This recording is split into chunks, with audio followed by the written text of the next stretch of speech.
Hello guys, I am again here with a very new heading, that is the oxygen family of P block. ये P block chapter का second family part है। इससे पहले मैंने आपको nitrogen की family discuss कराई थी। Now the family of oxygen. In this family we have the following elements: oxygen, sulphur, selenium, tellurium, polonium. जिसको याद करने की मैंने ट्रिक बताई थी आपको, उ से टी पो याद कर सकते हैं आप कैसे ही बना करके। इनके टॉपिक नंबर 8, 16, 34, 52, 84 बहुत ज्यादा आवश्यकता आपको याद करने की नहीं है, खाली आप 8 और 16 याद करें, इससे काम चल जाएगा। फिलहाल ऑक्सीजन की इस फैमिली से बनने वाले लगभग क्वेश्चन वैसे ही हैं जैसे नाइट्रोजन फैमिली में बनते हैं। जैसे कि मसलन पहला question, what is the electronic configuration of elements of this group. तो आपको एसपीडी लिखना आता है, एटॉमिक नंबर 8 मालूम है तो 1s2 2s2 2p4 आपने लिख लिया। यहाँ पर 16 लिखेंगे तो 1s2 2s2 2p6 3s2 3p4 3d0 आपने लिख लिया। और फिर आप बता देंगे कि देखिए दोनों ही केसों में आउटर मोस्ट शेल इलेक्ट्रॉन कहाँ जा रहा है, p में। अगर outermost shell electron p में जाएगा तो ये क्या कहलाएगा, ये p ब्लॉक एलिमेंट कहलाएगा। तो ये p ब्लॉक एलिमेंट्स क्यों होते हैं, क्योंकि इसका आउटर मोस्ट शेल p में जाता है। नाउ ये ऑक्सीजन फैमिली को हम 16 ग्रुप कहते हैं। अब मुद्दा ये उठता है कि हम इसे 16 ग्रुप क्यों कहते हैं, तो उसके लिए आप फिर से वही मेडलिव टेबल को ओपन कर लीजिए और मॉडर्न टेबल में कहिए कि यहाँ पर 2 ग्रुप होते हैं, यहाँ पर 10 ग्रुप होते हैं, 12 हो गए, और p में 6 ग्रुप होते हैं। जब P1 कॉन्फ़िगरेशन आता है, P2 कॉन्फ़िगरेशन आए, P3 कॉन्फ़िगरेशन आए, P4 आए, P5 आए, या फिर P6 कॉन्फ़िगरेशन आए। P1 कॉन्फ़िगरेशन बोरॉन फैमिली है, P2 कॉन्फ़िगरेशन कार्बन फैमिली है, P3 कॉन्फ़िगरेशन नाइट्रोजन फैमिली है, और P4 की हम बात करने जा रहे हैं, ये है ऑक्सीजन फैमिली, उ से टी पो। चूंकि वो मेंडलीव टेबल में यहां तक 12 हो गया है, 13, 14, 15, 16 में आता है, इसलिए हम इसे 16 फैमिली कहते हैं। फिर क्वेश्चन उठता है कि हम इसे काल्कोजेंस क्यों कहते हैं। काल्कोजेन एक ग्रीक वर्ड है, इसका मतलब होता है ओर। अब तक आप मेटलर्जी पढ़ चुके हैं और आपने देखा था ज्यादातर ओर्स या तो ऑक्सीजन की बनी होती है या फिर सल्फर कंटेनिंग होती है। चूंकि इसके ज्यादातर एलिमेंट्स ओर फॉर्मिंग में हेल्प करते हैं, ओर फॉर्मेशन ओर की फॉर्म में पाए जाते हैं, इसलिए हम इसे ओर फॉर्मिंग स्पीशीज भी कहते हैं। ओके, तो बेसिक क्वेश्चंस मेरे हो गए। हम बात आगे बढ़ाते हैं। Why oxygen does not show variable valency and sulphur can show a variable valency. ये बड़ा इंपॉर्टेंट क्वेश्चन बनता है। Why oxygen never show variable valency while sulphur can show. Answer होगा कीवर्ड में, this is due to the presence or absence of due to vacant d orbital। ये इसका main answer है। Explain करते हैं बात को कैसे। अगर आप ऑक्सीजन के इलेक्ट्रॉनिक कॉन्फ़िगरेशन को देखें तो आप देख रहे हैं, मैं दोबारा लिख दे रहा हूं यहां पर, ऑक्सीजन 8, ये 1s2, ये 2s2 और ये आ गया 2p4। आपको मालूम है 2 में d नहीं होता। This is the cause. यदि आप इसको ओपन करें तो इसके पास 2 इलेक्ट्रॉन और इसके पास 4 इलेक्ट्रॉन, और ये 4 आपको फिल करने आते हैं। इस समय इसके पास अनपेयर्ड इलेक्ट्रॉन कितने हैं, 2, इसलिए इसकी नॉर्मल वैलेंसी कितनी होगी, 2 होगी। अगर नॉर्मल वैलेंसी 2 है तो इसे कितने लोग बॉन्डिंग में पार्टिसिपेट कर सकते हैं, कोई भी 2 लोग। ये 2 लोग शैतान हो सकते हैं, ये 2 लोग शरीफ हो सकते हैं, ये 2 लोग शरीफ हो सकते हैं, ये 2 लोग गुंडे हो सकते हैं, ये 2 लोग लो इलेक्ट्रोनेगेटिव हो सकते हैं, ये 2 लोग हाई इलेक्ट्रोनेगेटिव हो सकते हैं। मैंने कहा खुले पैसे अगर पड़े हैं तो उसे कौन उठाएगा, उसे उठाने वाला शरीफ भी हो सकता है और शैतान भी। लो इलेक्ट्रोनेगेटिव भी हो सकता है और हाई इलेक्ट्रोनेगेटिव भी हो सकता है, इसलिए मैं H भी लगा सकता हूं और F भी लगा सकता हूं। ये देखिए इसके पास लोन पेयर है, जो फिलहाल तो मैं लोन पेयर की फॉर्म में दिखाऊंगा, और आगे वैकेंट डी ऑर्बिटल ना हो पाने की वजह से ये आगे जंप नहीं कर पाएगा। तो लिहाजा इसके पास मैं इनके डायग्रामों को ऐसे दिखा सकता हूं। ये देखिए लोन पेयर, और नंबर ऑफ वैलेंसी हमेशा नंबर ऑफ डंडे के बराबर होती है। इसके साथ 2 डंडे हैं तो वैलेंसी 2, इसके साथ भी 2 डंडे हैं तो वैलेंसी 2। यहीं पर हम ऑक्सीडेशन नंबर की बात भी करते चले। ऑक्सीजन का जो ऑक्सीडेशन नंबर होता है वो जनरली -2 होता है। ऑक्सीजन का जो ऑक्सीडेशन नंबर होता है वो जनरली -2 होता है। कुछ केसेस में 99% आपको यही मिलेगा। कुछ केसेस में ये -1 दिखाता है और एक केस में ये +2 दिखाता है। Only in the one case ये +2 होता है ऑक्सीडेशन नंबर। ऑक्सीडेशन नंबर आपको मालूम होगा, बॉन्ड के बनने के बाद जो चार्ज आता है वो ऑक्सीडेशन नंबर कहलाता है। तो यहां पर देखिए, यहां पर अगर आप इसका वैलेंसी निकाल चुके, अगर चार्ज निकालें तो ये -1 ये +1 और यहां पर ये -1 ये +1, because fluorine is more electronegative than oxygen. जबकि यहां पर अगर आप निकालेंगे तो ये -1 ये +1 और ये +1 ये -1, because oxygen is more electronegative than H। तो वो कौन सा केस है जहां पर ऑक्सीजन +2 होता है? वो केस है OF2। वो मैंने यहां पर लिखा, ऑक्सीजन डाइफुलराइड। ओके, किन केसों में ऑक्सीजन -1 होता है? ऑक्सीजन -1 होता है इन द केस ऑफ पेरोक्साइड्स। अगर आप H2O2 के डायग्राम को ड्रॉ करें, H2O2 के डायग्राम को ड्रॉ करें तो H2O2 का डायग्राम आप कुछ इस तरीके में दिखा सकते हैं। ऑक्सीजन की वैलेंसी 2 होती है, तो मैंने 2 डंडे बनाए हैं, O की वैलेंसी 2 डंडे, H की वैलेंसी 1। बाकी जो आपको लोन पर दिखाने हैं वो दिखा दीजिए, मेरा आपसे उसका कोई झगड़ा नहीं है। आप बेंड करके दिखाना चाहे बेंड करके दिखा दीजिए। अब यहाँ पर बॉन्ड को ब्रेक कर दिया, ये आ गया +1 ये आ गया -1, इधर ब्रेक कर दो तो ये आ गया +1 ये आ गया -1। लेकिन अगर आप OO को ब्रेक करेंगे तो कोई चार्जेस आप नहीं दिखा पाएंगे, क्योंकि दोनों की इलेक्ट्रोनेगेटिविटी सेम है, इसलिए इनके रिस्पेक्ट में चार्जेस 0 आएंगे। दिस इज द कॉज यहाँ पर ऑक्सीजन में -1 और -1 होता है। तो कुल मिला के आप देखिए ऑक्सीजन के ऊपर आपको 3 तरह के चार्ज दिखाई दे रहे हैं। -2 आपको 99% दिखाई देगा, पेरोक्साइड होगा तो -1, OF2 होगा तो +2। एक आध जगह जब आपको सुपर ऑक्साइड दिखाई देता है तो वो केसेस फिलहाल तो आपको यहाँ पढ़ने को नहीं मिलेंगे, वो आपको हम लोग पढ़ाते हैं मॉलिक्यूलर ऑर्बिटल थ्योरी में। वहां पर आप देखेंगे कि कभी कभी ऑक्सीजन पर -1/2 चार्ज भी आ जाता है in the case of super oxide. यहाँ पर हमें उसको डिस्कस करने की आवश्यकता नहीं है, खाली बता दिया मैंने आपको।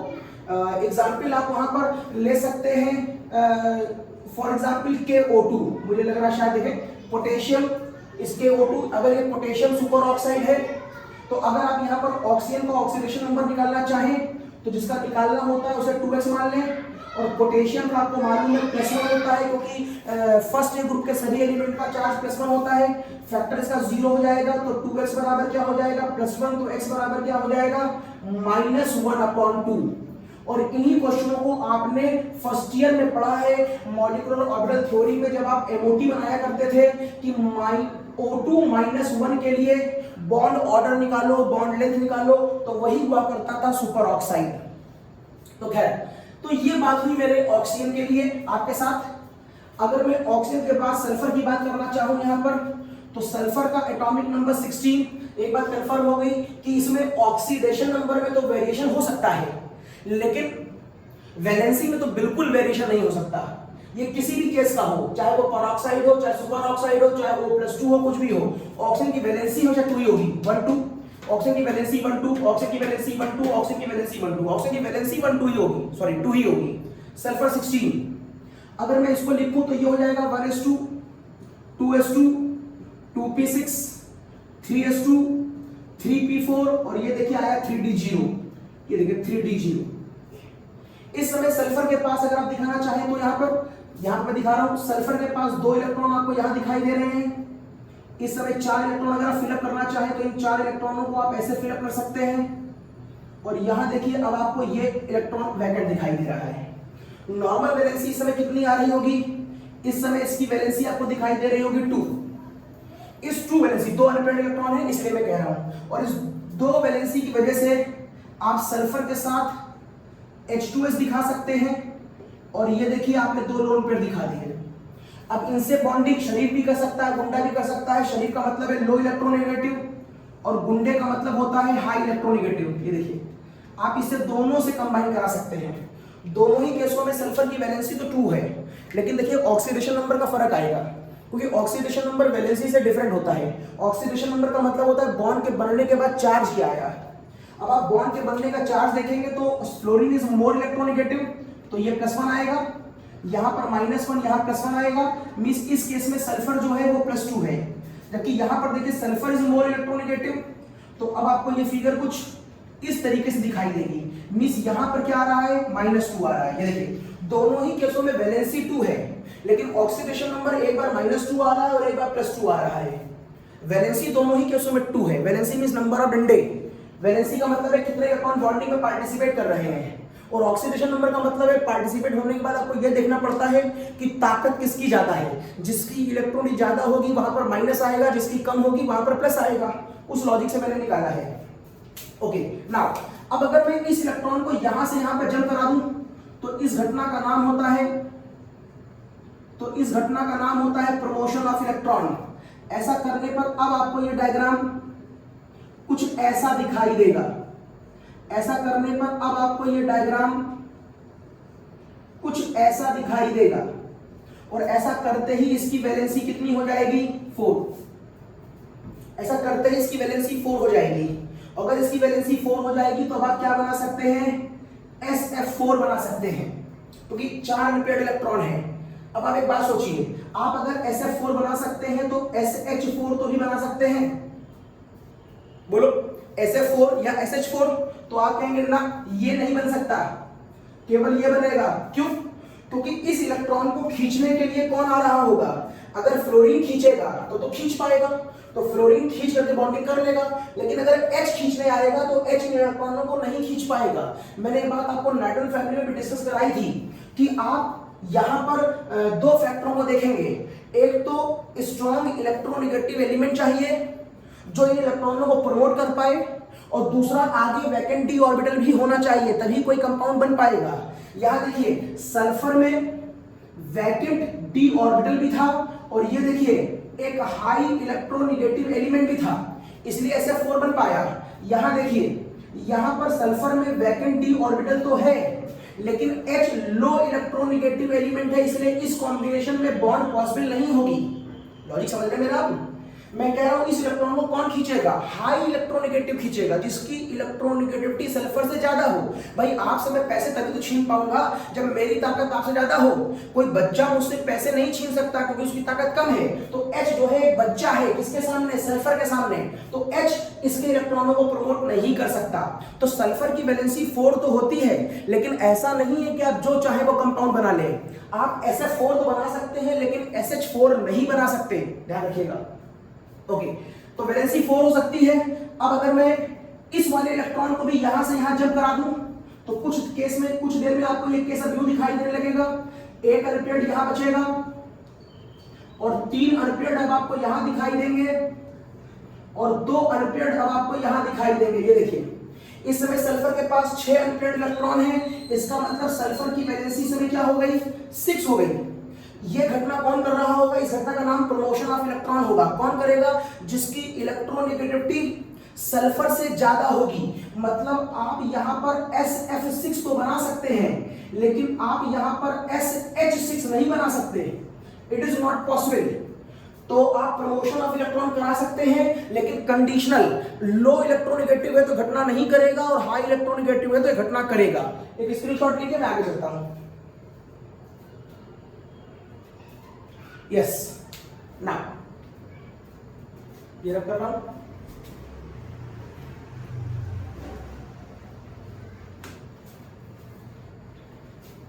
यस, अब अगर मैं आपसे कहूं SF4 का और SH6 का जो मैंने बनाया, दोनों के डायग्राम दिखाओ, SF4 और SF6। तो आप कहेंगे इसके आउटर मोशन में 6 इलेक्ट्रॉन, इसके पास 7 इलेक्ट्रॉन, हाइड्रोजन के आउटर में 7 होते हैं। तो 6 it is 28, 7 Chowk 28, it is 34। तो आप इस टोटल को 8 से डिवाइड कर दीजिए, 8 चौक 32, रिमाइंडर बचेगा 2। रिमाइंडर को हमेशा 2 से डिवाइड करते हैं, तो ये आ जाएगा 2। ये मैं क्या कर रहा हूं, ये किसी भी कंपाउंड के स्ट्रक्चर को निकालने का तरीका है। स्ट्रक्चर को निकालने से पहले आपको हाइब्रिडेशन निकालना होता है, और मैं हाइब्रिडेशन वाला ही तरीका फॉलो कर रहा हूं। सारे बैलेंस इलेक्ट्रॉनों को पहले काउंट कर लो, उनका सम कर लो। पहली बार डिवाइड 8 से करना, जो रिमाइंडर बचेगा 2 से डिवाइड करना। जो ऊपर आंसर आते हैं ये बॉन्ड पेयर होते हैं, और जो नीचे आते हैं ये लोन पेयर होते हैं। इन सबका सम कितना आया, 5, अगर आंसर 5 आया तो ये क्या होना चाहिए, sp3d। यस, इसका हाइड्रोजन sp3d होगा।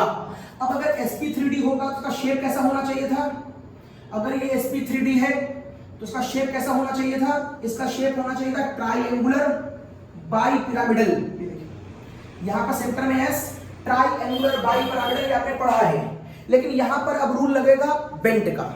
ट्राइएंगुलर बाई पिरामिडल तो आपने फर्स्ट ईयर में कॉमन केस पढ़े हैं, जहां पर लोन पेयर नहीं पढ़ाया जाता आपको। अब क्वेश्चन में लोन पेयर आ रहे हैं, तो बेंट नाम का एक साइंटिस्ट था, उसने कहा अगर कंपाउंड में लोन पेयर या पाई बॉन्ड मौजूद हो तो वो हमेशा वहां पर एकोमोडेट करेगा जहां पर साइज ज्यादा हो, जहां पर स्पेस ज्यादा हो। अब स्पेस कैसे देखेंगे, जो लाइन ऊपर नीचे जा रही है प्लेन से वो 90 डिग्री पर होगी, और जो लाइन एक ही प्लेन पर है 3, ये एक दूसरे का 120 डिग्री एंगल पर होंगी।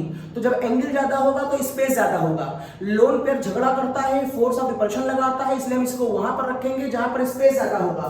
तो आप एक लोन पेयर यहां भी रख सकते हैं, या फिर यहां, या फिर यहां, कहीं भी रख सकते हैं। मैं वहां दिखाऊंगा जहां पर आपको थोड़ा समझाना मेरे लिए आसान हो।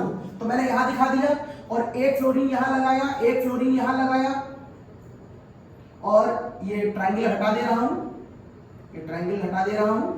अब इसको मैं एक लोन पर यहां दिखाऊंगा, एक एफ ऐसे दिखाऊंगा और एक एफ ऐसे दिखाऊंगा, and it is your triangular structure, कुछ इस तरीके से ऐसे। It is your triangular structure. अब ये क्या है, इसको शेप का नाम क्या बोलेंगे?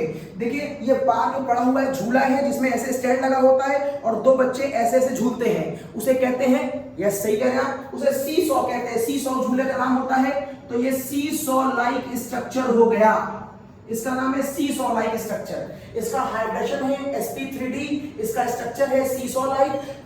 स्ट्रक्चर में कभी लोन पेयर को नहीं काउंट करते हैं, क्योंकि ये तो क्लाउड होता है, इट इज सिंपल क्लाउड। ये बादल है तो ये दिखाई नहीं देगा, दिखाई खाली आपको बॉन्ड दिखाई देंगी। ओके, तो स्ट्रक्चर हो गया, हाइड्रेशन हो गया। और अगर आपसे SF6 के बारे में पूछ लिया जाए तो चलिए SF6 की बात करते हैं। इसके आउटर में 6, यहां पर आ जाएगा 7, 6 से मल्टीप्लाई, 6 + 7 = 42, इट इज 48। 48 को पहली बार 8 से डिवाइड, 8 6, ये तो पूरा पूरा कैंसिल हो गया, 8 6 48। इसका मतलब कोई लोन पेयर नहीं है, सारे के सारे बॉन्ड पेयर है, दैट इज वेरी गुड। अब आपको याद होगा अगर 6 होता है तो वो हमेशा sp3d2 होगा, और अगर sp3d2 होगा तो उसका shape square planar bi pyramidal होगा। जहां ये सल्फर हो गया और ये देखो 6f आ गए, जिसमें सारे एंगल 90 डिग्री के होंगे। तो ये दोनों के स्ट्रक्चर हो गए SF4 और SF6। अब क्वेश्चन एग्जाम में बहुत बार पूछा गया है कि क्या रीजन है कि SF6 पानी से रिएक्शन नहीं करता। What is the reason SF6 can not be hydrolysed, and what is the reason SF4 can be hydrolysed? It can be hydrolysed. मतलब पानी सल्फर से रिएक्शन नहीं करता, SF6 से नहीं करता, मतलब पानी यहां तक पहुंच ही नहीं पाता होगा। अगर सल्फर तक पहुंचेगा तभी तो रिएक्शन करेगा।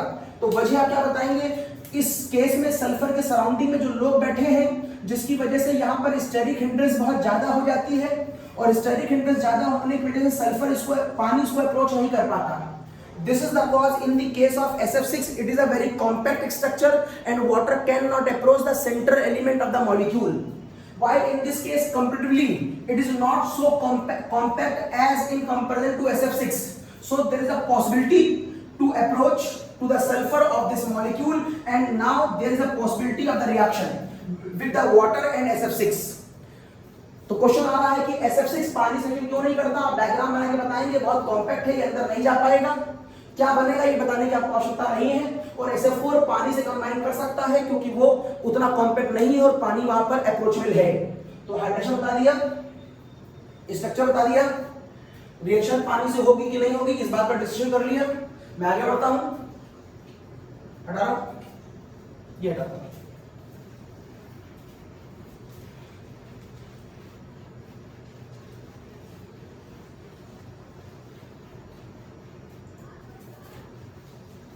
यस, नाउ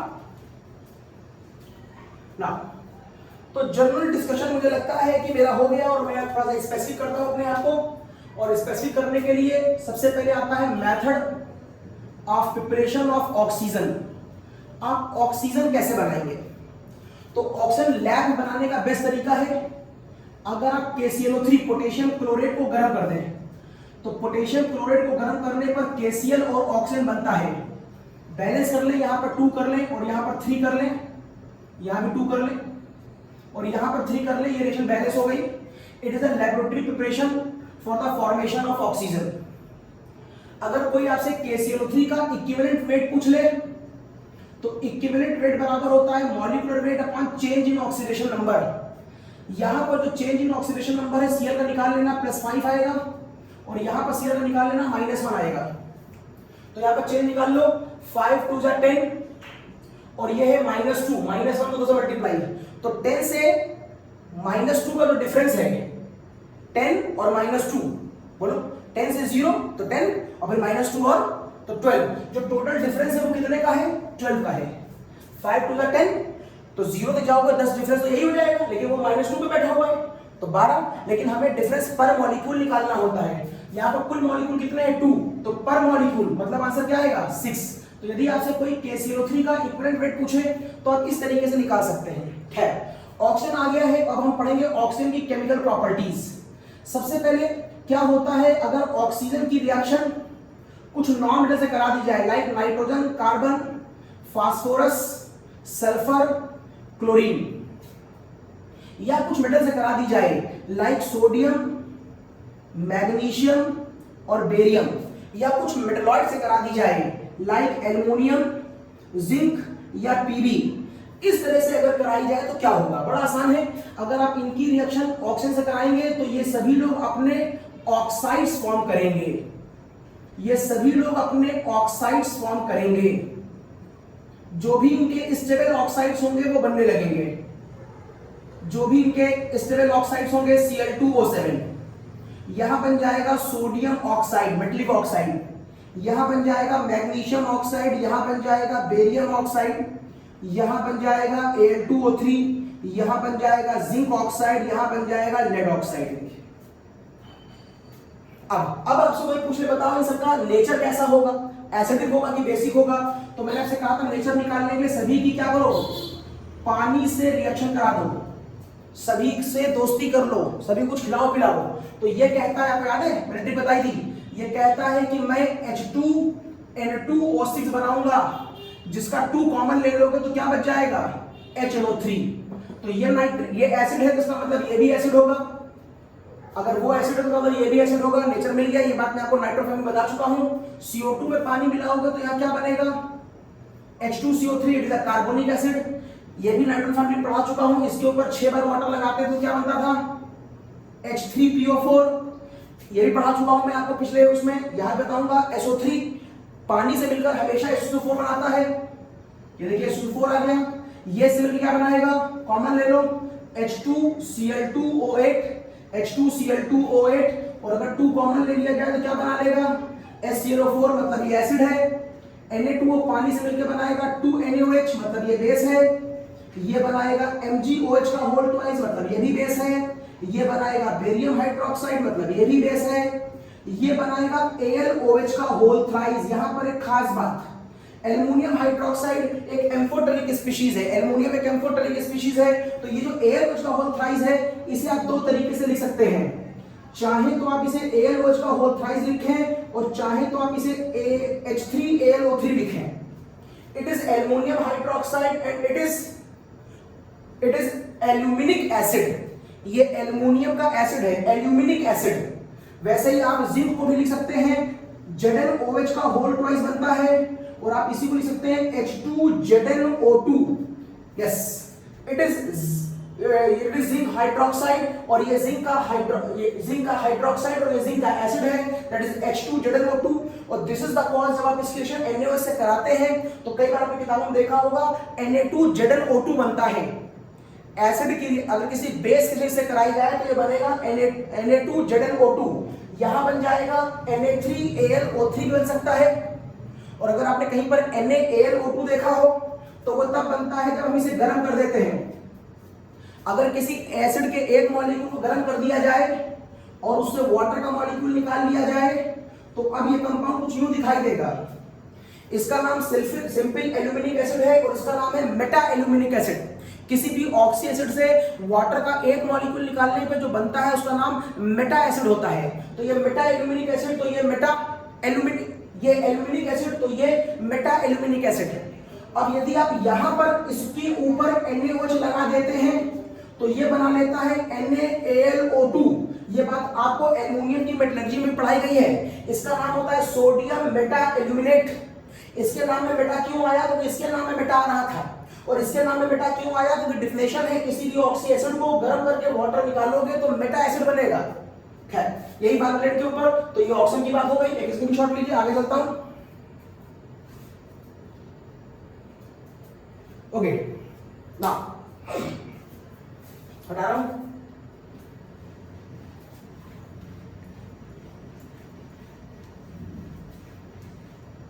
ओके, तो ऑक्सीजन की रिएक्शन मैंने आपको नॉन मेटल से करा दी।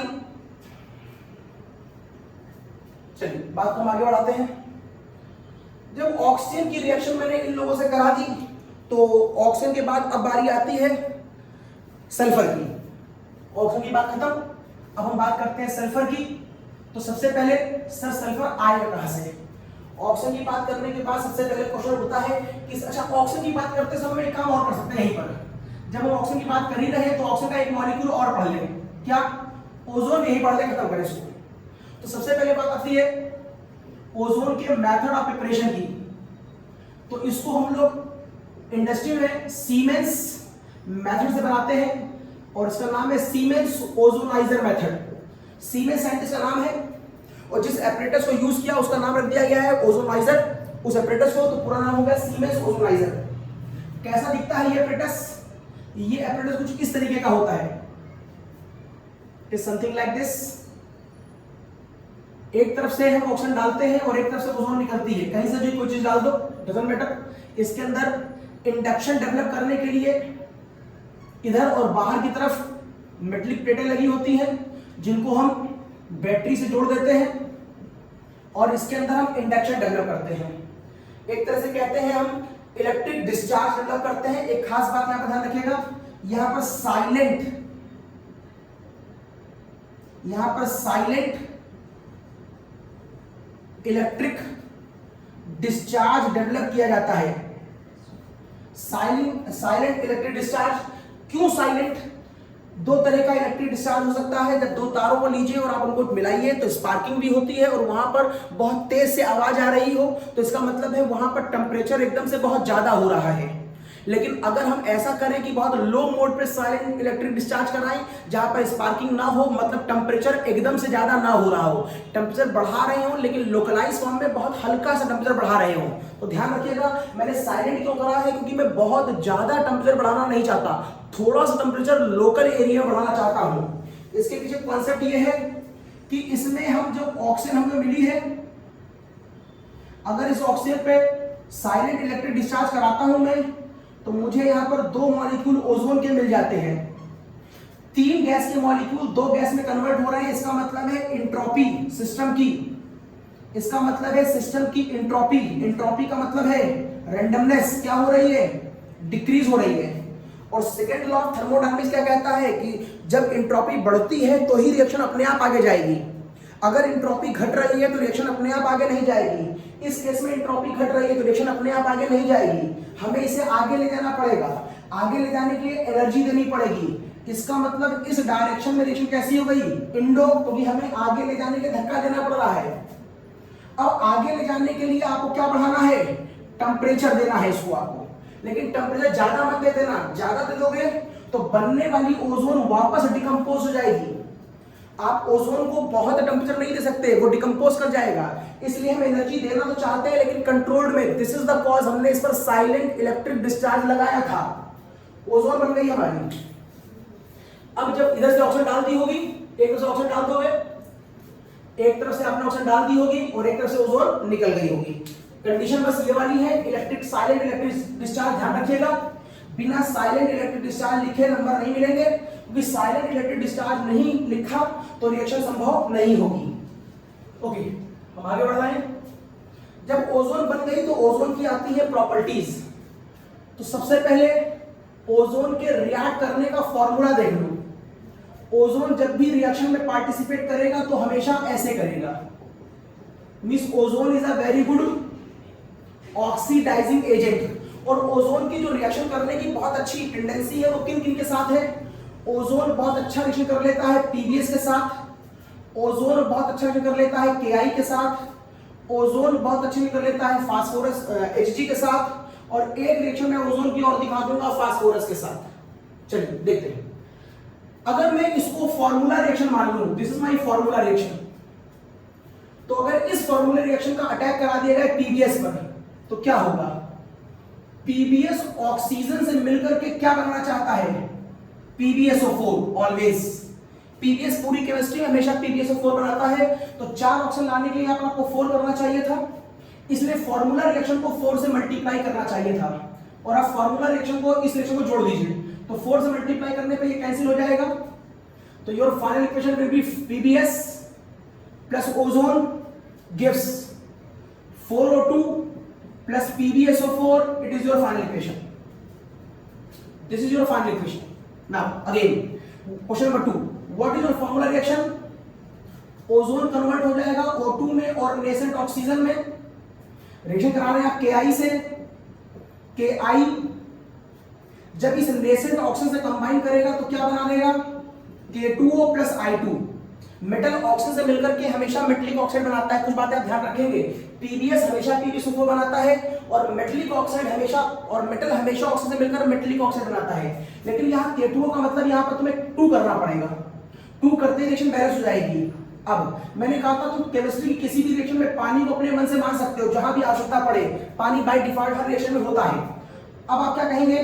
कोई भी मेटल ऑक्साइड पानी से मिलेगा तो क्या बनाएगा? Metallic hydroxide. थोड़ी देर पहले बताया था मैंने, सोडियम ऑक्साइड पानी से मिलेगा तो सोडियम हाइड्रोक्साइड, एल्युमिनियम पानी से मिलेगा तो एल्युमिनियम हाइड्रोक्साइड, कैल्शियम ऑक्साइड पानी से मिलेगा तो कैल्शियम हाइड्रोक्साइड। वही लॉजिक है। अब इन तीनों रिएक्शनों को आपस में जोड़ दीजिए, जो कैंसिल होता है वो कैंसिल कर दीजिए, जो कैंसिल हो रहा है वो कैंसिल कर दीजिए, तो बोलो क्या बचा?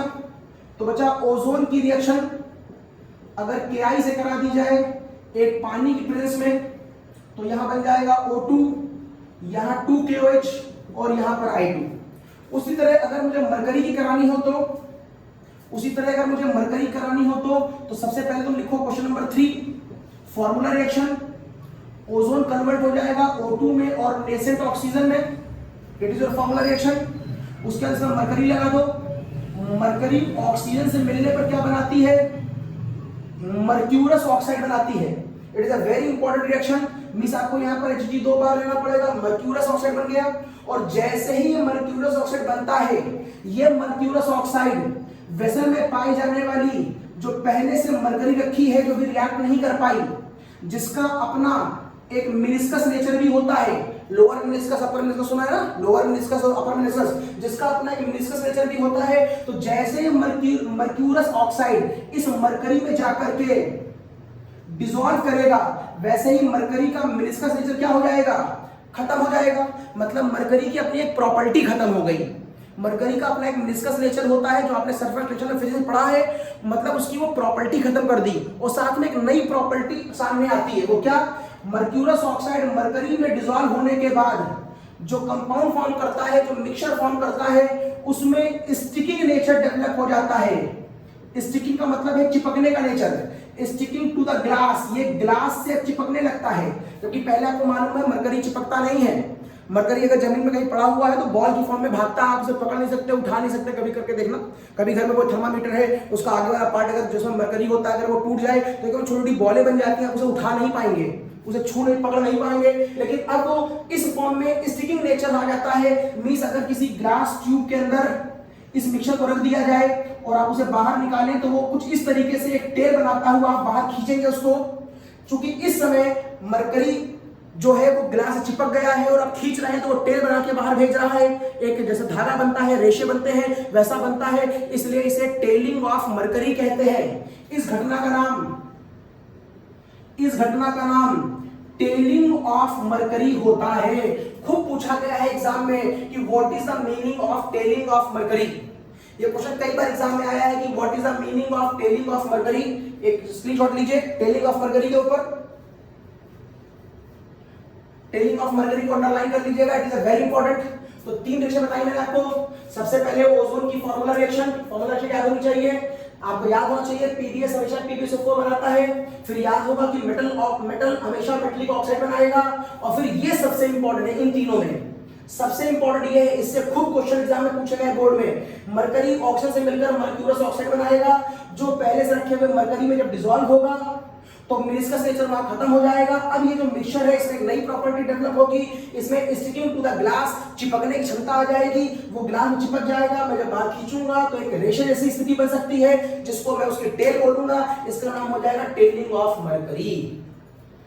एक क्वेश्चन और कर सकते हैं यहाँ पर हम लोग फास्फोरस वाला। ये मेरे पास फॉर्मूला रिएक्शन है, और अगर इस फॉर्मूला रिएक्शन पे मैं फास्फोरस लगा दूं तो क्या होगा। अगर मैं यहां पर फास्फोरस लगा दूं तो आपको मैंने लास्ट नाइट्रोजन फैमिली पढ़ाया है, फास्फोरस ऑक्सीजन से मिलकर के P4O10 बनाता है। P4O6 भी बना सकता है, लेकिन मैं हाईली स्टेबल कंपाउंड बना रहा हूं P4O10।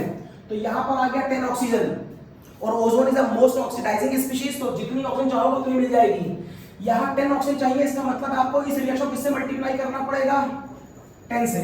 और मैंने वहां पढ़ाया था P4O10 का बाकायदा डायग्राम बनाया नाइट्रोजन फैमिली में, और वहां पर 6 वाटर का मॉलिक्यूल अगर लगा दिया जाए तो ये क्या बना लेगा, 4H3PO4 बना लेगा। ये रिएक्शन मैंने आपको कहां बताई है, ये रिएक्शन मैंने आपको पीछे नाइट्रोजन फैमिली को डिस्कस करते समय बताई है। तो आप सीधे अगर इसको देख रहे हो तो नाइट्रोजन फैमिली जरूर देख लीजिएगा। अब जोड़ दीजिए, ये 10O कैंसिल हो गया, और कुछ ये P4O10 कैंसिल हो गया, तो बचा क्या P4, 10 बार ओजोन से मल्टीप्लाई, ये आ गया, और क्या बचा 6 वाटर बचा, यहां क्या बन गया 4H3PO4 बन गया, और क्या बन गया 10O2 बन गया। फिर एक क्वेश्चन आता है ओजोन का स्ट्रक्चर बनाओ। तो ओजोन का अगर रिजोनेटिंग स्ट्रक्चर ड्रॉ करना है तो पहले देखो ओजोन में 3 ऑक्सीजन है, 1 2 3 कितने इलेक्ट्रॉन सभी में, 6, सभी के पास 6 इलेक्ट्रॉन। एक डबल बॉन्ड इसको दे दो, अब इसके पास भी 8, इसके पास भी 8। अब क्या करो, एक कोऑर्डिनेट इसको दे दो। कोऑर्डिनेट का मतलब है movement of 2 electron from this side to this side, सबकी ऑर्बिट पूरी हो गई।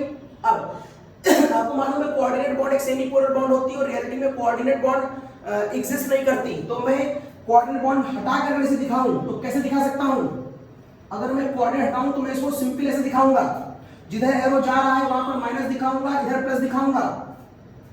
वैसे आप एक काम कर सकते हो, इस कोऑर्डिनेट को अगर इधर दिखाते हो डबल बॉन्ड को उधर दिखाते, इसको इधर दिखाते डबल को उधर दिखाते, तो इसी का एक दूसरा डायग्राम आप ऐसे भी बना सकते थे कि यहां पर माइनस दिखाएं, यहां प्लस दिखाएं, और ये डबल बॉन्ड दिखाएं। कैसे मालूम चलता है कि इस केसेस में रेजोनेंस हो रहा है, ये हम इनकी बॉन्ड लेंथ नाप के पता करते हैं।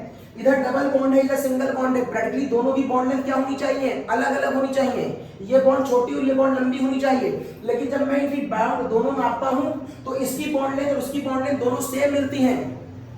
आपको बॉन्ड लेंथ की वैल्यू याद करने की आवश्यकता नहीं है, दोनों की बॉन्ड लेंथ सेम मिलती है। इसका मतलब है ये दो अलग अलग बॉन्डें नहीं है, एक ही जैसी हैं, और ये तभी संभव है जब इसमें क्या हो रहा हो, रेजोनेंस हो रहा हो। लाइक बेंजीन, जो डबल बॉन्ड है वो अगले ही पल क्या हो गई सिंगल, और जो सिंगल बॉन्ड थी वो अगले ही पल क्या हो गई डबल। तो ये ओजोन का स्ट्रक्चर भी हो गया। मैं आगे चलता हूं। अब ऑक्सीजन की बात पूरी खत्म हो गई और मैं बढ़ता हूं सल्फर की तरफ।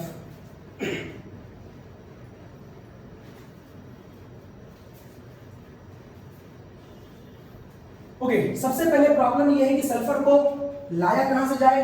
तो सल्फर को हम लोग अर्थ क्रस्ट से लाते हैं, और प्रॉब्लम ये है कि सल्फर अर्थ के क्रस्ट से, अगर मैं मान लूं ये अर्थ का सरफेस है, अगर मैं मान लूं ये अर्थ का सरफेस है, तो यहां से लगभग 1000 फीट नीचे सल्फर पाई जाती है, और ये सल्फर लगभग 125 फीट मोटे एरिया में एग्जिस्ट करती है। मतलब बहुत ज्यादा सल्फर है, हम इसे बाहर निकाल सकते हैं। प्रॉब्लम यह है कि इस 125 फीट के ऊपर बहुत बड़ा कंक्रीट का एक अरेंजमेंट होता है, हर जगह होता है नीचे की तरफ, और उसके ऊपर जहां ये सल्फर होती है वहां पर ऊपर पॉइजनस गैसें भी पाई जाती हैं। तो हम यहां पर माइनिंग नहीं कर सकते, हम लोगों को नीचे नहीं उतार सकते। हम नीचे उतार कर माइनिंग करेंगे तो वहां पर ये पॉइजनस गैसें हमें काम नहीं करने देंगी। तो यहां पर एक साइंटिस्ट आया फ्लैश, और उसने एक तरीका बताया, उसने सल्फर को बाहर निकालने का तरीका बताया। उसने क्या कहा, उसने कहा नीचे जाने की आवश्यकता ही नहीं है, अंदर मत जाइए, आप एक काम करिए, एक ऐसा सिलेंडर इसके अंदर डाल दीजिए, पूरी अर्थ क्रस्ट के अंदर, जिसकी मोटाई उसने लगभग रखी 30 सेंटीमीटर। आपको बहुत ज्यादा डायमेंशन करने की आवश्यकता नहीं है, समझने के लिए है। उसने कहा इसके अंदर एक और पाइप डालिए, पीछे जो 30 सेंटीमीटर में खाली कवर है, उसका कोई काम नहीं है, it is 30 centimetre only cover, उसका कोई काम नहीं है। एक और पाइप डाला जिसके थ्रू उसने इसके अंदर वार्म वाटर डाला, warm water, super heated water, और ये वाटर अंदर जाकर क्या करेगा, इस सल्फर को क्या करेगा, मेल्ट करना शुरू कर देगा, इस सल्फर को मेल्ट कर देगा। Hot, not simple water, super heated at the high pressure, super heated water, जिसका टेम्परेचर हम 250, 300 डिग्री, 400 डिग्री कर रहे होंगे, वो पानी मैंने इसके अंदर डाला। इतने हाई टेम्परेचर पे ये सल्फर क्या कर गया, मेल्ट कर गया। फिर मैंने क्या करा, इसके अंदर एक पाइप और डाल रखा है मैंने, और वो जो पाइप है,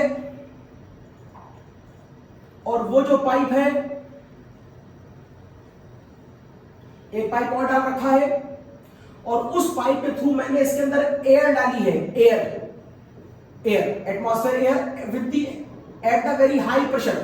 ये क्या करेगी, जब अंदर एयर हाई प्रेशर से जाएगी तो वो बाहर वापस आएगी, और जब वो बाहर वापस आएगी तो जो ये मेल्ट हो चुका है सल्फर, इसको लेकर के बाहर आएगी। तो अब मैंने 30 वाला हटा दिया है। अब आप ध्यान रखिए, सबसे 30 वाला तुम दिखाना चाहो, और दिखा दो, मुझे कोई दिक्कत नहीं है, एक और दिखा देता हूं। ये मान लो ये 30 सेंटीमीटर वाला है एक पाइप, उसके अंदर एक पाइप 15 सेंटीमीटर वाला है, उसके अंदर एक पाइप 7.5 सेंटीमीटर वाला है, और उसके अंदर एक पाइप 2.5 सेंटीमीटर वाला है। ये खाली कवरिंग देता है, ऐसा कोई काम नहीं है, ये खाली कवर है।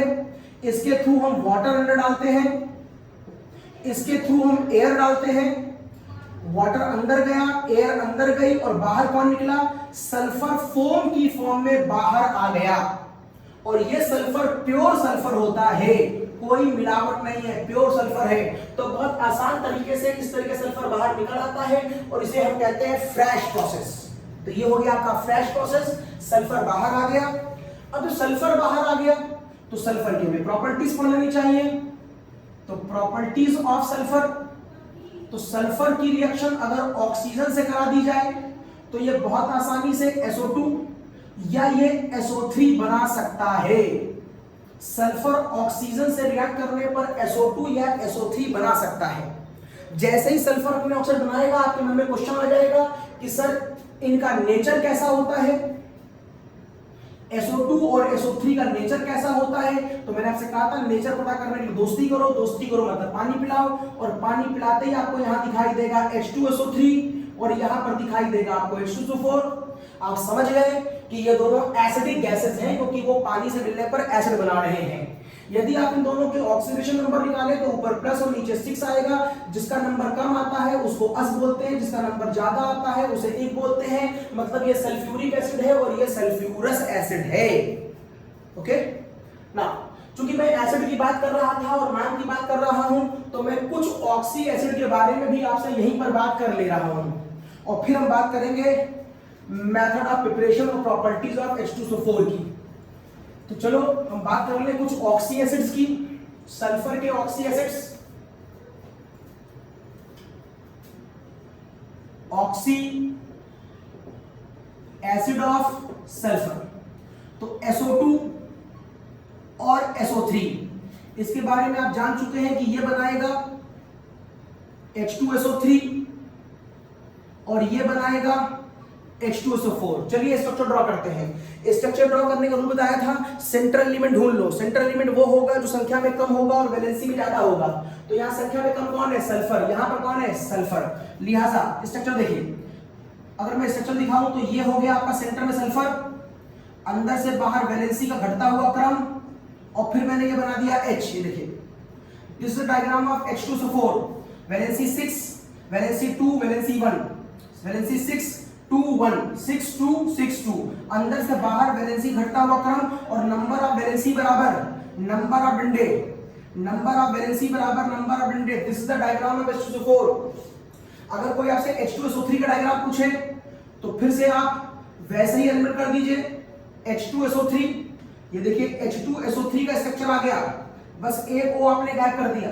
यहाँ पर आप सल्फर की लोन कर दिखा सकते हैं। नंबर ऑफ वैलेंसी बराबर नंबर ऑफ बंडेल। ये देखिए सल्फर की वैलेंसी 4 भी होती है, वेरिएबल वैलेंसी, O की वैलेंसी 2, O की वैलेंसी 2, O की वैलेंसी 2। ओके, ऑक्सीडेशन नंबर निकालना अगर आप चाहें तो वैसे आप वैसे भी निकाल सकते हैं, लेकिन स्ट्रक्चर बना के अगर आप ऑक्सीडेशन नंबर निकालना चाहें तो डायग्राम बनाने में बॉन्ड को ब्रेक कर लो, +1 -1 -1 +1, इसको ब्रेक करोगे तो -2 +2, इसको ब्रेक करोगे तो -1 +1 +1 -1, और यहाँ पर -2 +2 चेक करो यहाँ पर कितना आ रहा है +6, यहाँ निकालोगे तो -1 +1 -2 +2 और -1 +1, तो यहाँ पर कार्बन इतना कितना आ रहा है +4। यस, तो ये आपने ऑक्सीडेशन नंबर निकाल लिए। ये कॉमन केस थे, थोड़ा सा केस को हम आगे बढ़ाते हैं। एक कंपाउंड है मेरे पास कैरो एसिड, कैरोज एसिड, या इसी को हम मोनो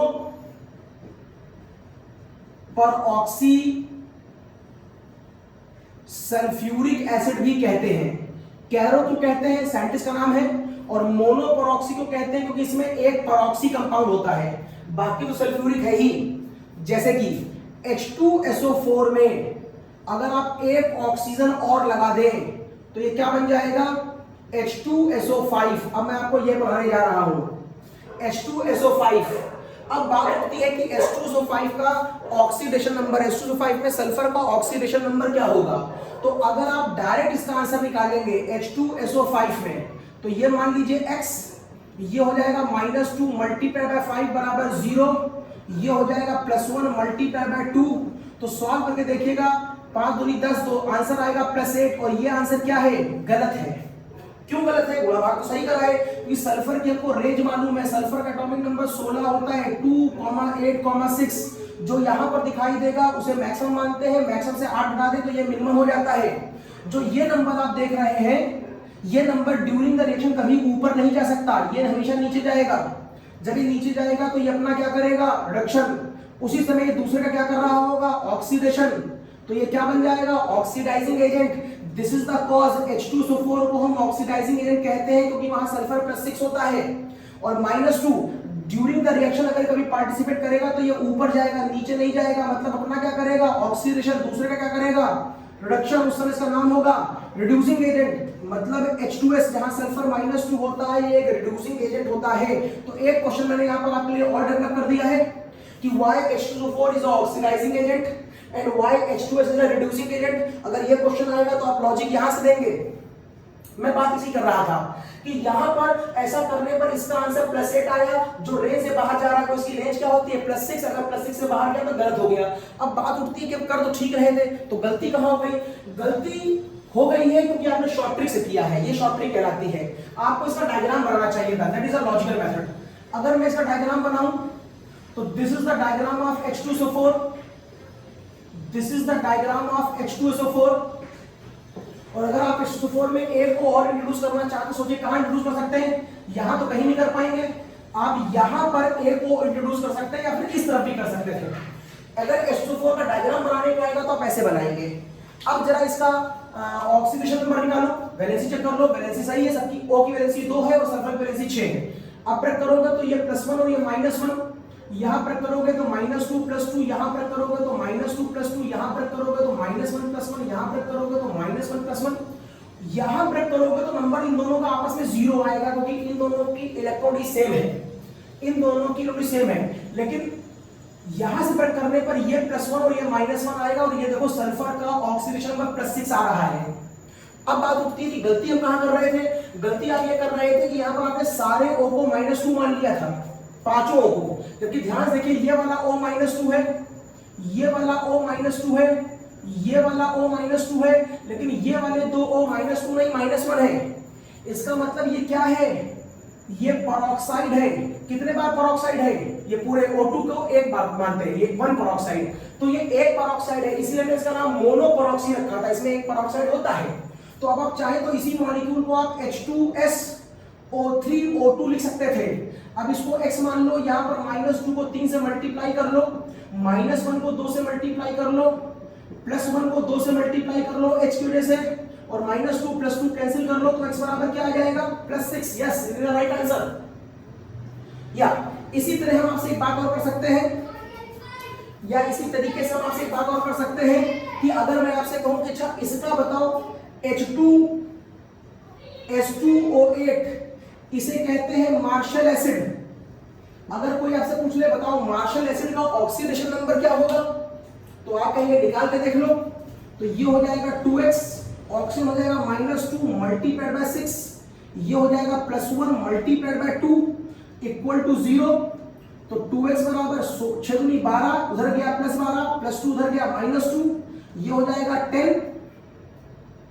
चेक कर लें, ये 8 था, सॉरी ये 8 था, सॉरी ये 8 था, तो यहां पर हो जाएगा 16, तो ये हो जाएगा 16 - 2 बराबर +14। तो यहां पर हो जाएगा x बराबर क्या आया +7, और ये फिर गलत हो गया क्योंकि सल्फर की रेंज 6 से ज्यादा नहीं हो सकती, और आप तो यहां पर 7 आंसर ला रहे हैं। तो गलती चेक कैसे करेंगे, यहां तो गुणा भाग मैंने सही करा है, सही चेक करना है तो स्ट्रक्चर बनाओ। H2S2O8 का जो स्ट्रक्चर होता है वो कुछ ऐसा होता है। This is the structure of H2S2O8। This is the, मैं डायग्राम ये ड्रॉ करके बनाता हूं।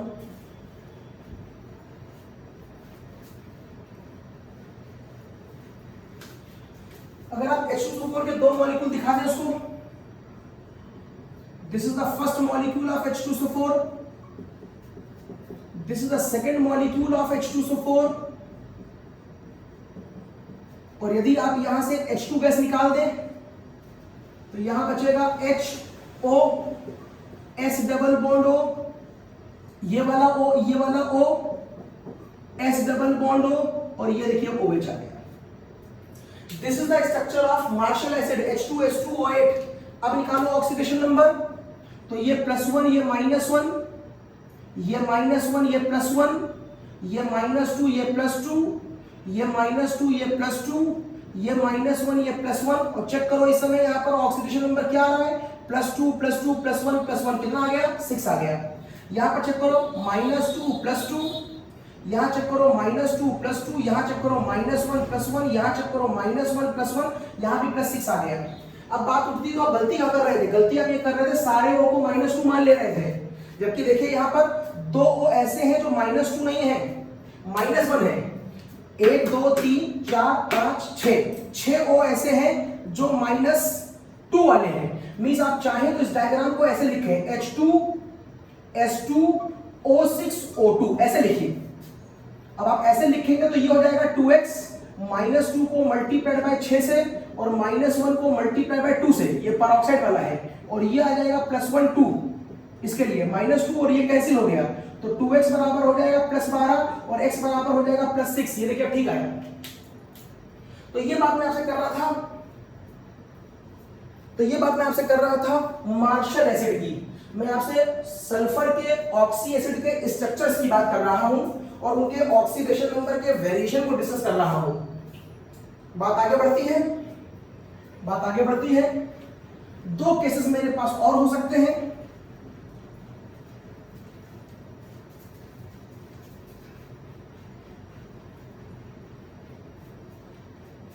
और वो केसेस हैं, एक तो थियो एसिड क्या होता है, थियो का मतलब होता है सल्फर। जब आपको कोई sulphur species extra ordinary compound में दिखाई दे तो हम कहते हैं वो मॉलिक्यूल अपना थियो एसिड बनाने जा रहा है। फॉर एग्जाम्पल H2S2O3, इसका नाम होता है थियो सल्फ्यूरिक एसिड। देखिए एक कंपाउंड H2S2O3, इसका नाम होता है थियो सल्फ्यूरिक। सल्फ्यूरिक क्यों कहते हैं, क्योंकि सल्फ्यूरिक एसिड से ड्राइव होता है। कैसे ड्राइव होता है, सल्फ्यूरिक एसिड का स्ट्रक्चर देखिए, यहां पर लाता हूं। This is the structure of sulphuric acid, ठीक है, ओके। नाउ थियो बनाना है तो क्या करोगे, थियो बनाना है तो एक सल्फर डाल दो और एक O निकाल लो। तो मान लो यहां से मैं एक O निकाल लेता हूं, सल्फर डाल देता हूं, तो अब ये फिगर आपको दिखाई देगी कुछ ऐसे, यस ऐसे। ये बन गया H2S2O3, दैट इज थियोसल्फ्यूरिक एसिड। और अगर आप इसकी रिएक्शन Na से करा दें तो शायद आपने कंपाउंड देखा हो, मान लो 2 बार करा दें तो दोनों बाहर निकल जाएंगे। तो Na2S2O3 शायद कंपाउंड कभी देखा हो आपने, उसका नाम वहां पढ़ते थे आप सोडियम, इसका नाम होता था सोडियम थियोसल्फेट।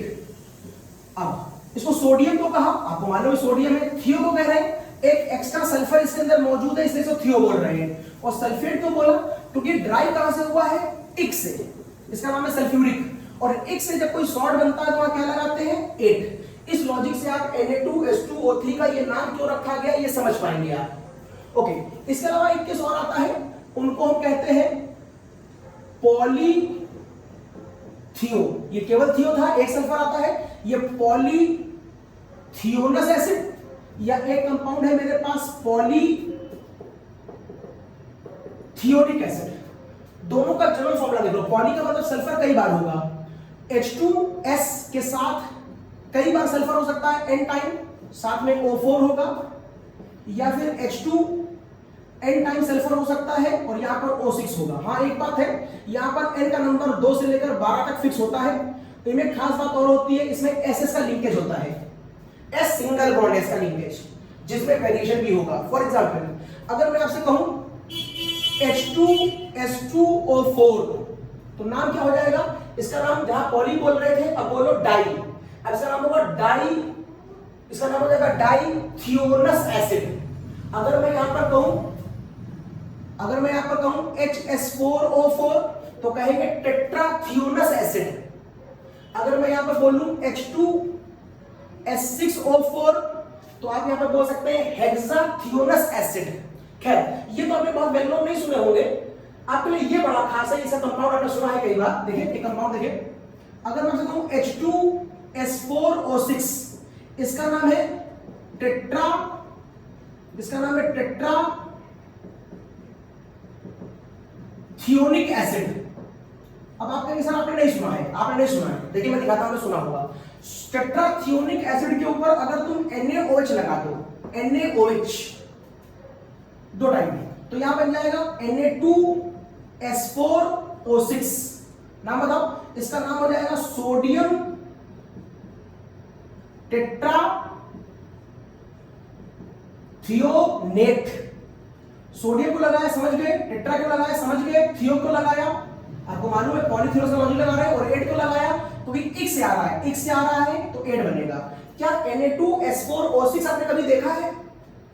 अगर आपको याद आ रहा हो तो फर्स्ट ईयर में आप एक रिएक्शन पढ़ते थे Na2S2O3 की आयोडीन के साथ। अगर Na2S2O3 की रिएक्शन आयोडीन से करा दी जाए, अगर आप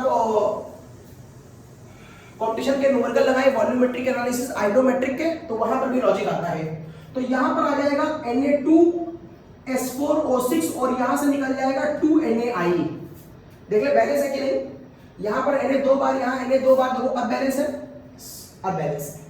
तो ये जो रिएक्शन है इसमें हमें नाम समझ में नहीं आते हैं। फर्स्ट किताब में लिखा है इसका नाम सोडियम थियोसल्फेट और इसका नाम लिखा है सोडियम टेट्राथायोनेट। हम समझ ही नहीं पाते हैं कि लोगों के नाम कहां से और किस लॉजिक से आए हैं, तो नाम का मैंने लॉजिक खोल दिया। अगर आप चाहें तो यहां पर आप ऑक्सीडेशन नंबर भी चेक कर लें। आप यहां पर निकाल के देखेंगे तो इसका ऑक्सीडेशन नंबर +2 आएगा, और यहां निकाल के देखिएगा तो यहां पर इसका ऑक्सीडेशन नंबर 2.5 आएगा। निकाल लीजिएगा, यहां पर सारे ऑक्सीजन सिंपल ऑक्सीजन है, -2 वाले हैं। अब अगर आप चेंज निकालें, यहां पर चेंज कितने का होगा, और चेंज क्यों निकालें, क्योंकि आप इस कंपाउंड का इक्विवेलेंट वेट निकालना चाहते हैं, तो चेंज निकालना पड़ेगा। ये बराबर हो जाएगा मॉलिक्यूलर वेट अपॉन 2 दूनी 4 और 4 दूनी 8, 2 दूनी 4, 4 दूनी 8, डिफरेंस 2.5 को 4 से मल्टीप्लाई 10। हमेशा बड़े छोटा घटाते हैं, आंसर नेगेटिव में तो आएगा नहीं, तो आंसर आ जाएगा मॉलिक्यूलर वेट अपॉन 2। लेकिन हमें निकालना होता है इक्विवेलेंट वेट पर मॉलिक्यूल, ये मॉलिक्यूलर वेट भी पर मॉलिक्यूल है तो इक्विवेलेंट वेट भी पर मॉलिक्यूल आएगा। यहां पर 2 है तो 2 से डिवाइड कर देंगे, तो ये आंसर आ जाएगा मॉलिक्यूलर वेट अपॉन 1। ये पोर्शन मैंने थोड़ा सा फर्स्ट ईयर का रिवाइज करा दिया है एकेडमिक ही, लेकिन बस फर्स्ट ईयर का रिवाइज कराया मैंने आपको सिर्फ इसलिए कि वहां पर हमें नाम नहीं मालूम थे, आज हमें नाम भी मालूम चल गए। एक स्क्रीनशॉट लीजिए, मैं आगे बढ़ता हूं। यस, तो ये बता रहा था मैं आपको सल्फर के ऑक्सी एसिड्स और उनके स्ट्रक्चर्स के बारे में। मैं वापस अपने हेडिंग पे चलता हूं। सल्फर को हम जमीन से निकाल कर बाहर ले आए हैं और अब हम बनाना चाहते हैं सल्फर के कुछ कंपाउंड्स। तो सल्फर के जो वेल नोन कंपाउंड है जिनको हमें डिस्कस करना है वो है SO2, हमें डिस्कस करना है H2SO4। तो पहले हम डिस्कस करते हैं H2SO4। सल्फ्यूरिक एसिड, इसको हम इंडस्ट्री में कॉन्टैक्ट प्रोसेस से बनाते हैं। कॉन्टैक्ट प्रोसेस, कॉन्टैक्ट प्रोसेस एक लंबा चौड़ा डायग्रामेटिक प्रेजेंटेशन है, एकेडमी में कई बार पूछा गया है, तो आप एक बार प्रैक्टिस जरूर करिएगा डायग्राम की। ऐसे मेरे पास 3 चैम्बर, एक चैम्बर और बना लेते हैं। इसके बाद यहां पर एक इस तरह का सिस्टम, ये ग्लास का बना होता है, इसे टेक्स्ट बॉक्स कहते हैं। फिर यहां पर एक सिस्टम और, फिर यहां पर एक सिस्टम और फिर शायद यहां पर एक सिस्टम और, बस। अब इसमें क्या करते हैं, इसमें यहां पर रखते हैं वो सल्फर जो मैं जमीन से निकाल के लाया हूं, इट इज सल्फर। और यहां से हम पास करते हैं hot air gases, hot air, गर्म गैसेस पास करते हैं और नीचे लगा देते हैं बर्नर ताकि टेंपरेचर मेंटेन रहे। इसे हम बर्निंग टावर भी कहते हैं, इसे हम बर्निंग टावर कहते हैं। और यहां पर क्या होता है, यहां सल्फर की रिएक्शन ऑक्सीजन से होती है और सल्फर डाइऑक्साइड बनता है। लेकिन हम बाहर से जो एयर ला रहे हैं वो एटमॉस्फेयर से ला रहे होते हैं, इसलिए एटमॉस्फेयर में केवल ऑक्सीजन आई है जरूरी नहीं है, साथ में कुछ इम्प्योर गैसें भी आ जाती हैं। यहां से बनने वाली SO2 गैस को यहां से ला करके मैं इसमें इंट्रोड्यूस कर देता हूं अगले चैप्टर में। तो आगे कौन सी गैस गई, SO2 गई, लेकिन साथ में कुछ इम्प्योर गैसें भी चली गई है जो एयर के अंदर थी। अब मैं उन इम्प्योर गैसों को यहां से हटाना चाहता हूं, तो मैं क्या करता हूं, इसमें ऊपर से पानी का शावर लगा देता हूं, वाटर। अगर मैं पानी का शावर लगाऊंगा तो पानी जब यहां गिरेगा तो जितनी भी वाटर में सॉल्युबल गैसेस हैं जो इम्प्योरिटी की फॉर्म में है वो यहां से बाहर निकल जाती है, इम्प्योर गैसेस यहां से बाहर निकल जाती है। तो यहां से आगे हम भेजते हैं किसको, केवल SO2 गैस को अगले चैम्बर में। अगले चैम्बर में खाली SO2 गैस गई, जो मेनली जो पीछे से गैस जो एयर आ रही थी उसमें कुछ डस्ट पार्टिकल भी आ रहे थे, डस्ट पार्टिकल, धूल के पार्टिकल भी आ रहे थे, वो धूल के पार्टिकल भी यहां से बाहर हो गए। इस चैम्बर का नाम डस्ट प्रेसिपिटेटर भी होता है, इस चैम्बर का नाम है डस्ट प्रेसिपिटेटर। जो पीछे से डस्ट आ रही है वो यहां से बाहर चली गई। आपके हाथ में मिट्टी लगी थी, मिट्टी को साफ करने के लिए आपने अपना हाथ पानी से धो लिया, लेकिन पानी से वॉश करने के बाद आप टॉवेल यूज करते हैं, मतलब आप अपने हाथ को ड्राई करना चाहते हैं। इसलिए जब ये पीछे से आता है तो साथ में मॉइस्चर लेके आता है, पानी इसमें आ गया है। तो इस मॉइस्चर को दूर करने के लिए हम ऊपर से गिराते हैं कॉन्सेंट्रेट H2SO4 जो यहाँ के मॉइस्चर को लेकर बाहर निकल जाता है। इस चैम्बर का नाम होता है ड्राइंग एजेंट, ड्राइंग चैम्बर। इसका नाम था डस्ट प्रेसिपिटेटर, इसका नाम था बर्निंग टावर। यहाँ पर बर्निंग है, यहाँ पर डस्ट प्रेसिपिटेटर है, ये ड्राइंग है। अब यहां से जो गैस आगे जाएगी उसमें ना डस्ट होगी और ना पानी होगा, डस्ट की इंप्योरिटी भी दूर, पानी की इंप्योरिटी भी दूर।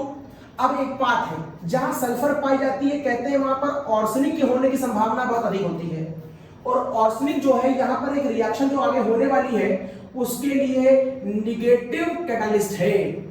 मतलब मैं यहां से ऑर्सेनिक को हटाना चाहूंगा, वरना आगे रिएक्शन जो होने वाली है वो होएगी नहीं, मतलब H2SO4 बनेगा नहीं। तो क्या करूं कि मैं ऑर्सेनिक हट जाए, तो ऑर्सेनिक को हटाने के लिए हम इसे ले जाते हैं एक अगले चैम्बर में जिसका नाम है ऑर्सेनिक प्यूरिफायर, और इसको ऐसा करने के लिए मैं इसके ऊपर यहां डाल देता हूं FeOH का होल थ्राइस, FeOH का होल थ्राइस। ये जो FeOH का होल थ्राइस मैं इनके ऊपर रखता हूं तो FeOH का होल थ्राइस एक कोलाइडल पार्टिकल है।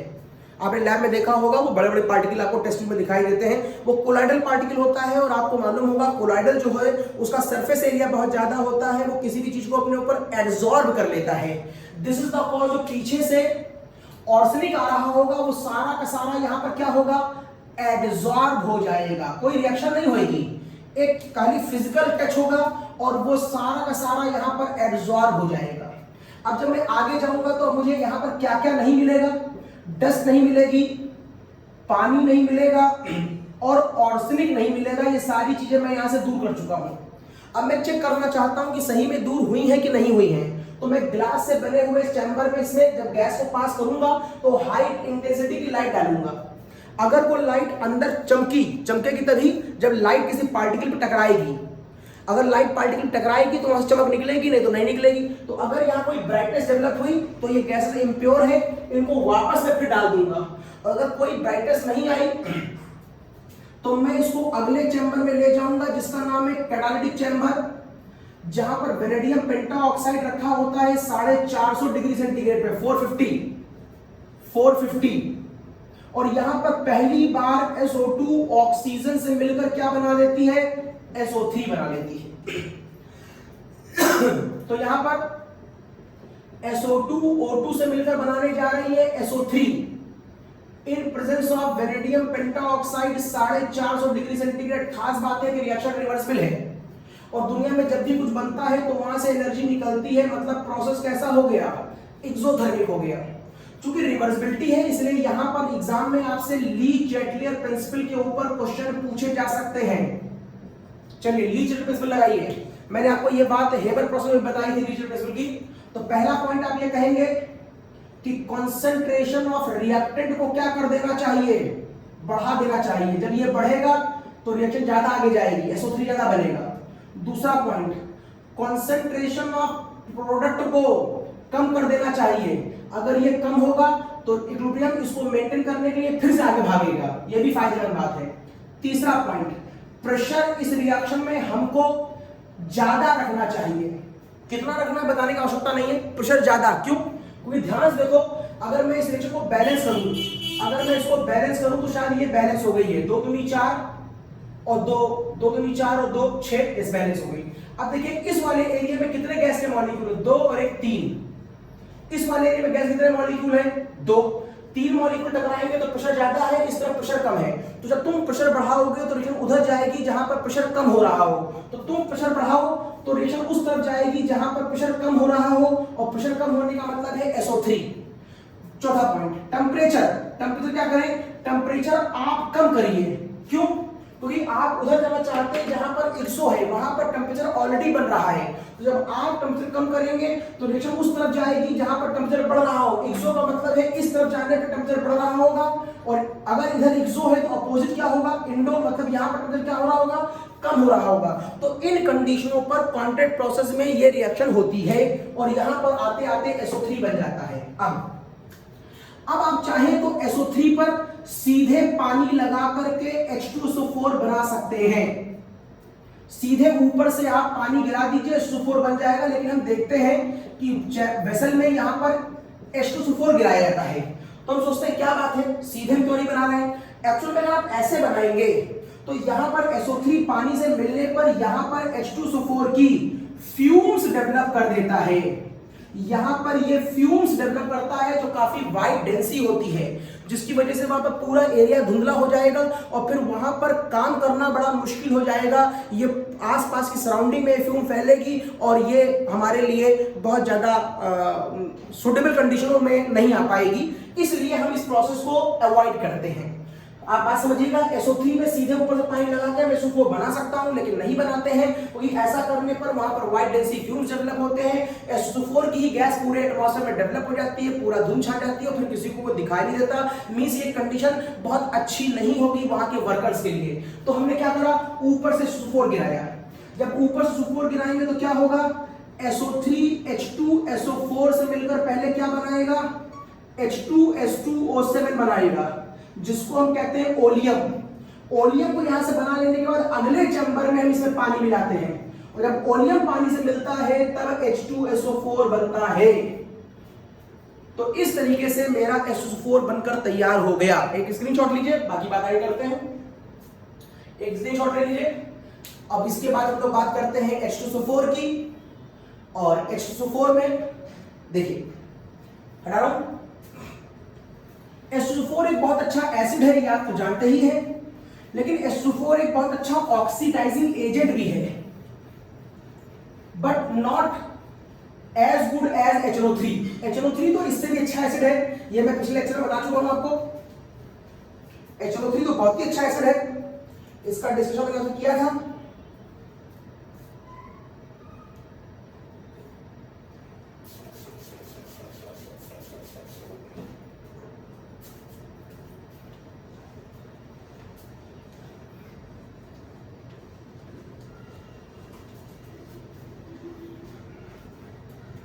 यस,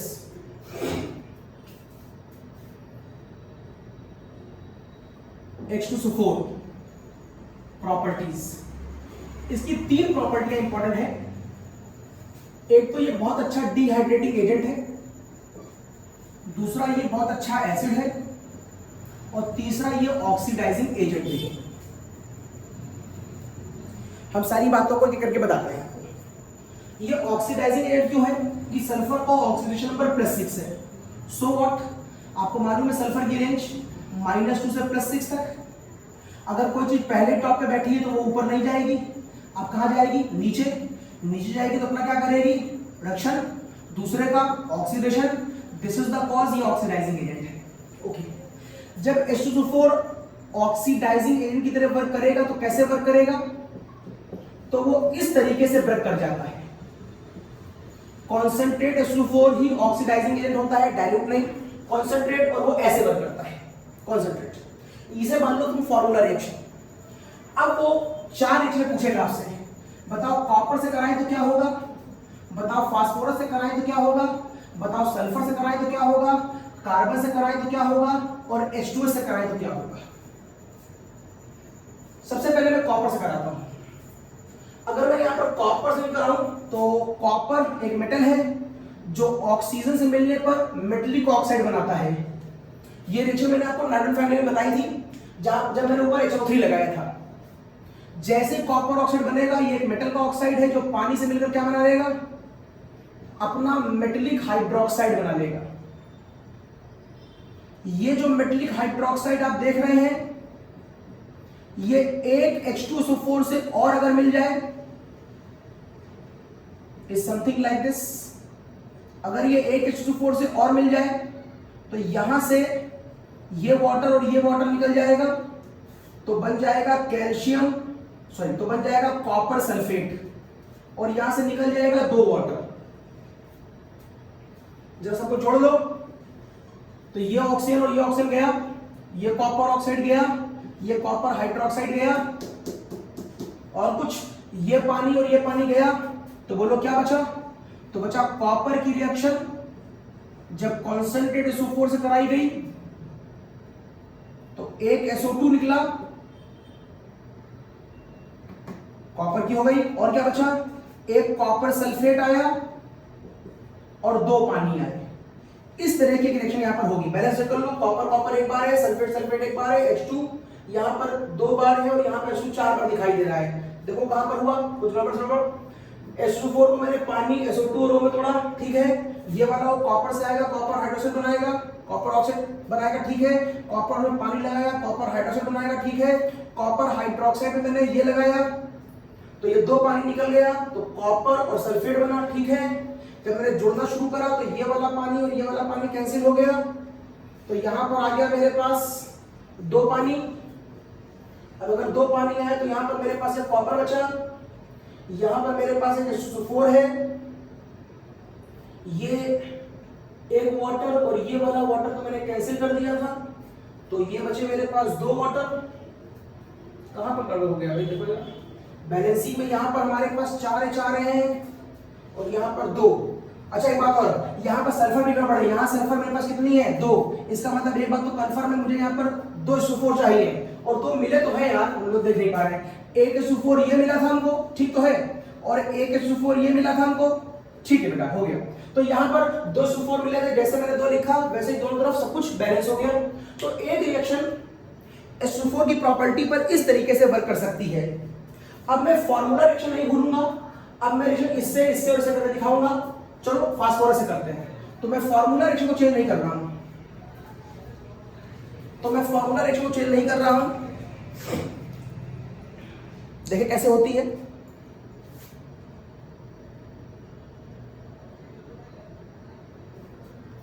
यस, तो formula reaction as it is, क्या करूंगा, फास्फोरस से। और आपको बहुत अच्छी तरह मालूम है फास्फोरस 10 ऑक्सीजन से मिलकर के P4O10 बनाता है। यह बात मैंने आपको नाइट्रोफाइलिन बताई है। और आपको बहुत अच्छी तरह मालूम है ये P4O10 6 वाटर से मिलकर के 4H3PO3 बनाता है। मैं बता दे रहा हूं आपको, ये दोनों रिएक्शन मैंने आपको कहां पढ़ाई है, ये दोनों रिएक्शन मैंने आपको नाइट्रोजन फैमिली में बहुत डिटेल में खोल कर बताई है, डायग्रामों को ओपन करके बताया है। तो यदि आपने वो ना देखा हो तो पहले वो देख लीजिए, ताकि कोई समय तभी आएगा ये। अब यहाँ पर आपको कितने वो चाहिए, 10। अगर ये 10 चाहिए तो आपको इसे किससे मल्टीप्लाई करना चाहिए था, 10 से। तो ये भी 10 हो जाएगा, ये भी 10 हो जाएगा, ये भी 10 हो जाएगा और ये भी 10 हो जाएगा। ओके, उसके बाद ये P4 बना, P4 okay, everything is fine. Now balance equation. तो ये 10 हो, ये 10 हो, कैंसिल। ये P4 cancel. Now add everything. तो ये हो जाएगा P4, ये हो जाएगा 10H2SO4 कॉन्सेंट्रेट। यहां पर 6 वाटर है, इधर 10 वाटर है, तो ये 6 वाटर कैंसिल कर देना। तो यहां पर 4 वाटर बचेंगे। अब आगे आ जाएगा 4 वाटर, यहां पर 10SO2 आ जाएगा और यहां पर आ जाएगा 4H3PO4। चेक कर लो, मुझे लग रहा है बैलेंस है। 10 दूनी 20 हाइड्रोजन है यहाँ पर 4 के 12 और 4 दूनी 8। ठीक है, यहाँ 10 सल्फर है, यहाँ भी 10 सल्फर है, यहाँ P4 है, यहाँ भी P4 है। Okay, everything is balanced. Now come on the sulphur. मैं बैलेंस फॉर्मूला चेंज नहीं करूंगा, खाली यहां पर सल्फर लिख दूंगा। और सल्फर अब आपको एसिड दिखाई देता है, तो पहले मैं इसको 1/8 कर दे रहा हूं, मतलब 1 सल्फर मान रहा हूं। यहां से जो ऑक्सीजन आएगी, यहां से जो ऑक्सीजन आएगी वो मैं यहां पर 2 ऑक्सीजन ले रहा हूं, ताकि सल्फर ऑक्सीजन से मिलकर के सल्फर डाइऑक्साइड बना ले। यहां पर आप SO3 नहीं बनाते हैं, क्यों? क्योंकि H2SO4 is not so good oxidising agent that HNO3। तो HNO3 सल्फर को SO3 तक ले जाता है, लेकिन H2SO4 सल्फर को SO2 तक ही लाता है। आप यहां ध्यान रखेंगे, आप इसको SO2 पर रोक देंगे, यहां पर SO3 नहीं बनाएंगे, because H2SO4 is not so good as HNO3। Now अगर SO2 बन गया तो SO2 बन गया तो बात खत्म हो गई, फिर तो कुछ होना नहीं है। दैट्स ऑल, ये काम खत्म। तो आपको 2 ऑक्सीजन चाहिए थे, तो आपको इस इक्वेशन क्या करना चाहिए था, 2 से मल्टीप्लाई। अगर आप 2 से मल्टीप्लाई करेंगे तो ये 2 हो जाएगा, ये 2 हो जाएगा, ये 2 हो जाएगा, ये 2 और ये 2 कैंसिल हो गए। तो बचा क्या, 1/8 S8 plus 2H2SO4 gives 2 water, और यहां पर 1 SO2 और यहां पर 2 SO2, दैट इज 3 SO2 और कुछ, बस दैट्स ऑल, काम खत्म। चेक कर लो, यहां पर 1 सल्फर है और यहां पर 2 सल्फर है, तो कुल मिलाकर 3 सल्फर, तो यहां 3 सल्फर है, यहां पर 4H है, तो यहां पर 4H है, यहां 3 दूनी 6 और 4 10, और यहां पर 4 दूनी, यहां पर 3 दूनी 6 और 6 और 2 8 ऑक्सीजन, 3 दूनी 6 और 2 8 ऑक्सीजन, और यहां पर 4 दूनी 8 ऑक्सीजन। लेकिन ये फ्रैक्शन दिखाई दे रहा, अच्छा नहीं लग रहा है, तो पूरी इक्वेशन को आप 8 से यहां पर मल्टीप्लाई कर दें ताकि फ्रैक्शन खत्म हो जाए। तो ये हो जाएगा S8, ये हो जाएगा 16 H2SO4, ये हो जाएगा 16 वाटर, और ये हो जाएगा 24 SO2। आप इसको ऐसे भी लिख सकते हैं। तो सल्फर हो गया, बस यहां ध्यान रखेंगे SO2 यहां पर SO3 में कन्वर्ट नहीं होगा। SO2 ऐसे एग्जिस्ट कर सकता है, अगर SO3 बन जाता तो SO3 को हमें पानी में डालकर SO4 दिखाना ही पड़ता। हम कभी SO3 को एज अ एंड प्रोडक्ट नहीं दिखाते ना। कार्बन, जब कार्बन ऑक्सीजन से कंबाइन करता है, अब जैसे दोबारा साफ साफ लिख दे, तो मैं फिर से एक बार लिख दे रहा हूं। तो ये आ गया कॉन्सेंट्रेट SO4, ये आ गया कॉन्सेंट्रेट SO4, ये जाएगा पानी में, ये जाएगा SO2 में, ये जाएगा नेसेंट ऑक्सीजन में। अगर कार्बन लिख दें, ये ऑक्सीजन 2 से मल्टीप्लाई, तो क्या बन जाएगा CO2। यहां 2 चाहिए, इसलिए इस इक्वेशन को 2 से मल्टीप्लाई कर दो। यदि ऐसा होगा तो ये और ये कैंसिल हो जाएगा। तो कार्बन कॉन्सेंट्रेट SO4 के 2 से मल्टीप्लाई किया है, 2 मॉलिक्यूलों से मिलकर के, वाटर के 2, SO2 के 2 और CO2 का 1 मॉलिक्यूल बनाएगा। ठीक है, चेक कर लो, यहाँ पर 2 सल्फर है, यहाँ पर 2 सल्फर है, एक कार्बन है, एवरीथिंग इज बैलेंस।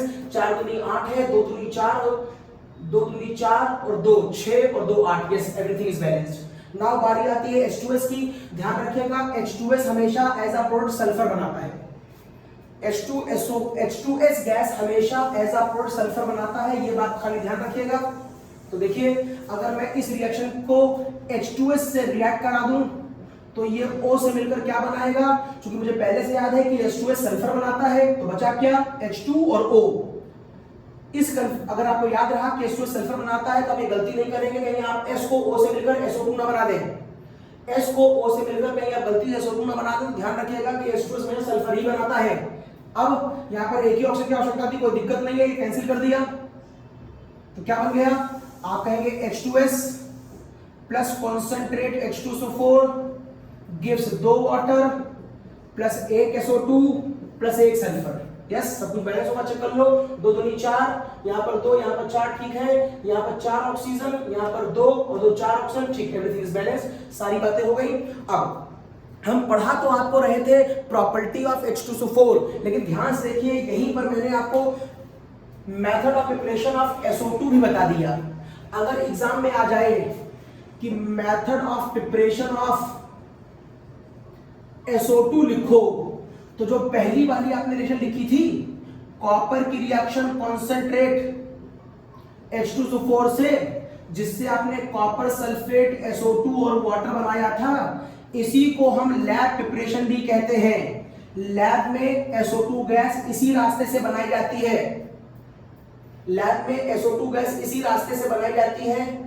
बैलेंस कर लीजिए आप यहाँ पर फिर से, शायद सब कुछ बैलेंस है क्या, नहीं बैलेंस नहीं है। यहाँ पर सल्फर 2 बार है, तो यहाँ सल्फर 2 बार ले लीजिएगा। अब देखो, कॉपर 1 बार, ठीक है, H 2 बार, तो यहाँ पर मुझे लगता है यहाँ 2 कर देना चाहिए। अब 4 ऑक्सीजन, 4 और 2 6 और 2 8, 4 दूनी 8। Now it is balance. ये रिएक्शन थोड़ी देर पहले आपने करी थी मेरे साथ। इस सीरीज की जो पहली इक्वेशन थी ये वही वाली है। इस रिएक्शन में आप कह सकते हैं कि SO4 की मैं प्रॉपर्टी पढ़ा रहा था, आप ये भी कह सकते हैं कि SO2 का मेथड ऑफ प्रिपरेशन भी है। हम ऐसे SO2 गैस बनाते हैं। अब कहते हैं जब SO2 गैस यहाँ पर ऐसे बनाई जा रही होती है तो साथ में क्या आ रहा होता है, इसके मॉइस्चर आ रहा होता है। तो प्यूरिफाई करने के लिए, इसको ड्राई करने के लिए हम इसको कॉन्सेंट्रेट H2SO4 से पास करा देते हैं। वो पूछता है कि इसको CaO से क्या पास करा सकते हैं आप, क्योंकि ये भी डिहाइड्रेटिंग एजेंट होता है। आप कहेंगे नहीं, यहां पर हम CaO यूज नहीं कर सकते, क्योंकि CaO SO2 से मिलकर के कैल्शियम सल्फाइड बना लेगा, जिससे मेरा SO2 बर्बाद हो जाएगा। तो ये रिएक्शन SO4 की केमिकल प्रॉपर्टी भी है, यही रिएक्शन SO2 का मेथड ऑफ प्रिपरेशन भी है। और यहाँ पर एक रीजनिंग भी बनती है कि SO2 के बनते समय उसकी ड्राइंग किससे करते हैं। आप कहेंगे H2SO4 से करते हैं, CaO से क्यों नहीं करते, क्योंकि CaO वहां पर रिएक्शन में पार्टिसिपेट कर जाएगा। ओके, हटा रहा हूं। तो ये बात मैं आपसे कर रहा था H2SO4 की ऑक्सीडाइजिंग प्रॉपर्टी की। अब H2SO4 में एक प्रॉपर्टी और पाई जाती है, वो है डिहाइड्रेटिंग एजेंट। अगर आप एथिल अल्कोहल की रिएक्शन, या अगर आप C12H22O11 की रिएक्शन, या अगर आप फॉर्मिक एसिड की रिएक्शन, या अगर आप ऑक्जेलिक एसिड की रिएक्शन कॉन्सेंट्रेट H2SO4 से करा दें, तो यहां से वाटर निकल जाएगा। ये सभी डिहाइड्रेटिंग रिएक्शन की प्रॉपर्टी है, सब पानी बाहर निकाल लेगा। ये तो आपने सेकंड ईयर और फर्स्ट ईयर में डिटेल में पढ़ा है, मैकेनिज्म ऑफ डिहाइड्रेशन। ये C12H22O11 शक्कर है, कभी घर में शक्कर कटोरी में लेना, उसमें थोड़ा सा H2SO4 डाल देना, देखना वो पूरी शक्कर काली हो जाएगी। या कभी आप एक चम्मच में अगर आप शक्कर को लें और उसे बर्न करें, तो आप ये पाएंगे कि थोड़ी देर बाद शक्कर काली हो जाएगी। उसके पीछे वजह होती है, यहां से सारा वाटर का मॉलिक्यूल निकल जाता है, तो यहां क्या बचेगा, 12 कार्बन और 11 वाटर। और ये वाटर यहां से रिमूव कर जाएगा तो पूरा का पूरा वो कार्बन ब्लैक हो जाएगा। तो आप इसे सिंपल गर्म करके भी ये एक्सपेरिमेंट कर सकते हैं घर के अंदर, या H2SO4 से भी कर सकते हैं। फॉर्मिक एसिड, डिहाइड्रेटिंग का मतलब होता है पानी निकालना। तो अगर तुम यहां से पहले ही पानी निकाल लो तो बचा क्या, अगर तुम पहले ही पानी निकाल लोगे तो बचेगा कार्बन मोनोऑक्साइड। अगर तुम यहां से भी पहले ही पानी निकाल दो तो क्या बचेगा, एक कार्बन डाई एक कार्बन मोनो, तो एक बनेगा कार्बन मोनो, एक बनेगा कार्बन डाई और एक बनेगा वाटर। एक स्क्रीनशॉट लो इसका। यस, तो ये था डिहाइड्रेटिंग एजेंट ऑफ H2SO4। अब एक रिएक्शन और है H2SO4 का एसिडिक प्रॉपर्टी। तो कोई खास बात नहीं है, आपको मालूम है किसी भी H2SO4 की रिएक्शन अगर NaO से कराई जाएगी तो आप कहेंगे कि NaHSO4 बन सकता है, तो आप कहेंगे कि NHSO4 बन सकता है। और अगर इसकी रिएक्शन 2NaO से करा दी जाए तो आप कहेंगे Na2SO4 बन सकता है। अगर ये रिएक्शन हो रही है इसका मतलब SO4 एक एसिड है, हमने जस्टिफाई कर दिया। ओके, नाउ अब बात आती है H2SO4 के खत्म होने के बाद वापस फिर से एक बार सल्फर डाइऑक्साइड की। सल्फर डाइऑक्साइड का मैंने आपको मेथड ऑफ प्रिपरेशन तो पढ़ा दिया है, लेकिन सल्फर डाइऑक्साइड की एक दो रिएक्शन बड़ी इंपॉर्टेंट है। वापस मैं आता हूं सल्फर डाइऑक्साइड की तरफ। सल्फर डाइऑक्साइड की प्रॉपर्टी, एक क्वेश्चन खूब पूछते हैं कि क्या होता है, what will happen when KMnO4 in acidic medium react with sulphur dioxide. एक ये खूब पूछा गया है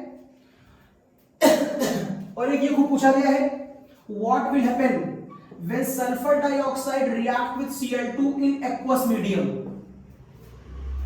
इन दो रेशो कर लेंगे हम लोग। चलिए पहले करते हैं। इसको करने से पहले आपको इसकी फॉर्मूला रिएक्शन मालूम होनी चाहिए। KMnO4 H2SO4 से मिलकर क्या बनाएगा, रूल पढ़ाया होगा आपने। K नाम का मेटल H2SO4 से मिलकर क्या बनाता है, मेटेलिक सल्फेट। यहां पर K दो बार है तो यहां पर K दो बार होना चाहिए। K और Mn मिलकर क्या बनाएगा, MnSO4। यहां पर दो बार हो गया है तो यहां Mn दो बार होना चाहिए। सल्फेट एक और यहां पर दो, तो सल्फेट हो गया तीन बार। यहां पर H है 6 बार, तो यहां पर हो गया 3 बार पानी। और बैलेंस कर लीजिएगा, O आपको 5 बार मिलेगा। ये रिएक्शन आपको पहले भी मैंने बताई है जब मैं आपको पढ़ा रहा था। यस, याद आ गया आपको। एसिडिक प्रॉपर्टी जब पढ़ा रहा था आपको प्रॉपर्टीज ऑफ KMnO4, जिस समय मैं आपको मेटलर्जी के बारे में बता रहा था, वहां पर भी मैंने इन सब पॉइंट्स का डिस्कशन किया था। तो यहां पर 5O निकलता है, ये 5O अटैक कहां करेगा, SO2 पर। तो ये क्या बना लेगा, 5SO3 बना लेगा। इसका मतलब मुझे SO2 यहां पर 5 बार लेने पड़ेंगे तभी ये 5O कंज्यूम हो पाएंगे। और मैंने आपसे कहा था SO3 कभी फ्री फॉर्म में नहीं पाई जाती, तो वो तुरंत पानी से मिलकर क्या बना लेगा, 5H2SO4 बना लेगा। ये 5O और ये 5O कैंसिल हो गए। और बोलो, ये तीन पानी कैंसिल हो जाएगा, 2 बचेगा। और बोलो, ये तीन और ये तीन कैंसिल हो जाएंगे तो यहां पर 2 बचेगा। और बोलो, ये 5 3 कैंसिल हो जाएगा। और बोलो, बस और कितना बोले भाई। तो ये हो गया 2KMnO4 प्लस ये हो गया 5SO2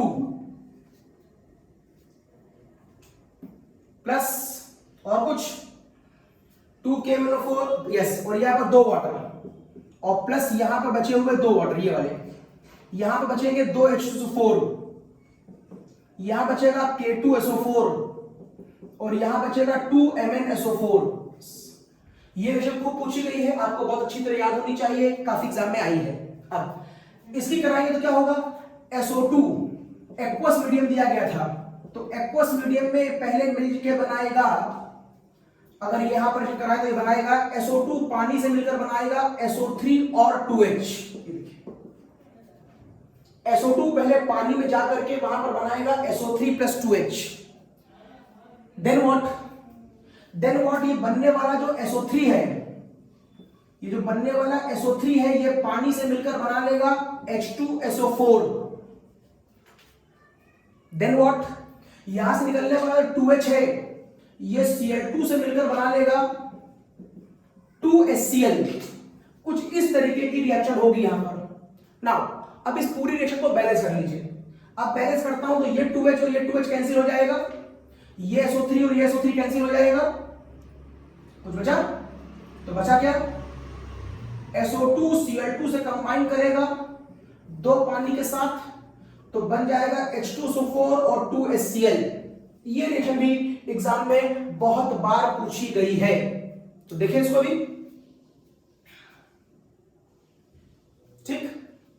ओके, एक स्क्रीनशॉट ले लीजिए इसका ना। हम लोग इनकी तरफ बढ़ रहे हैं, एकदम हटा रहा उसको।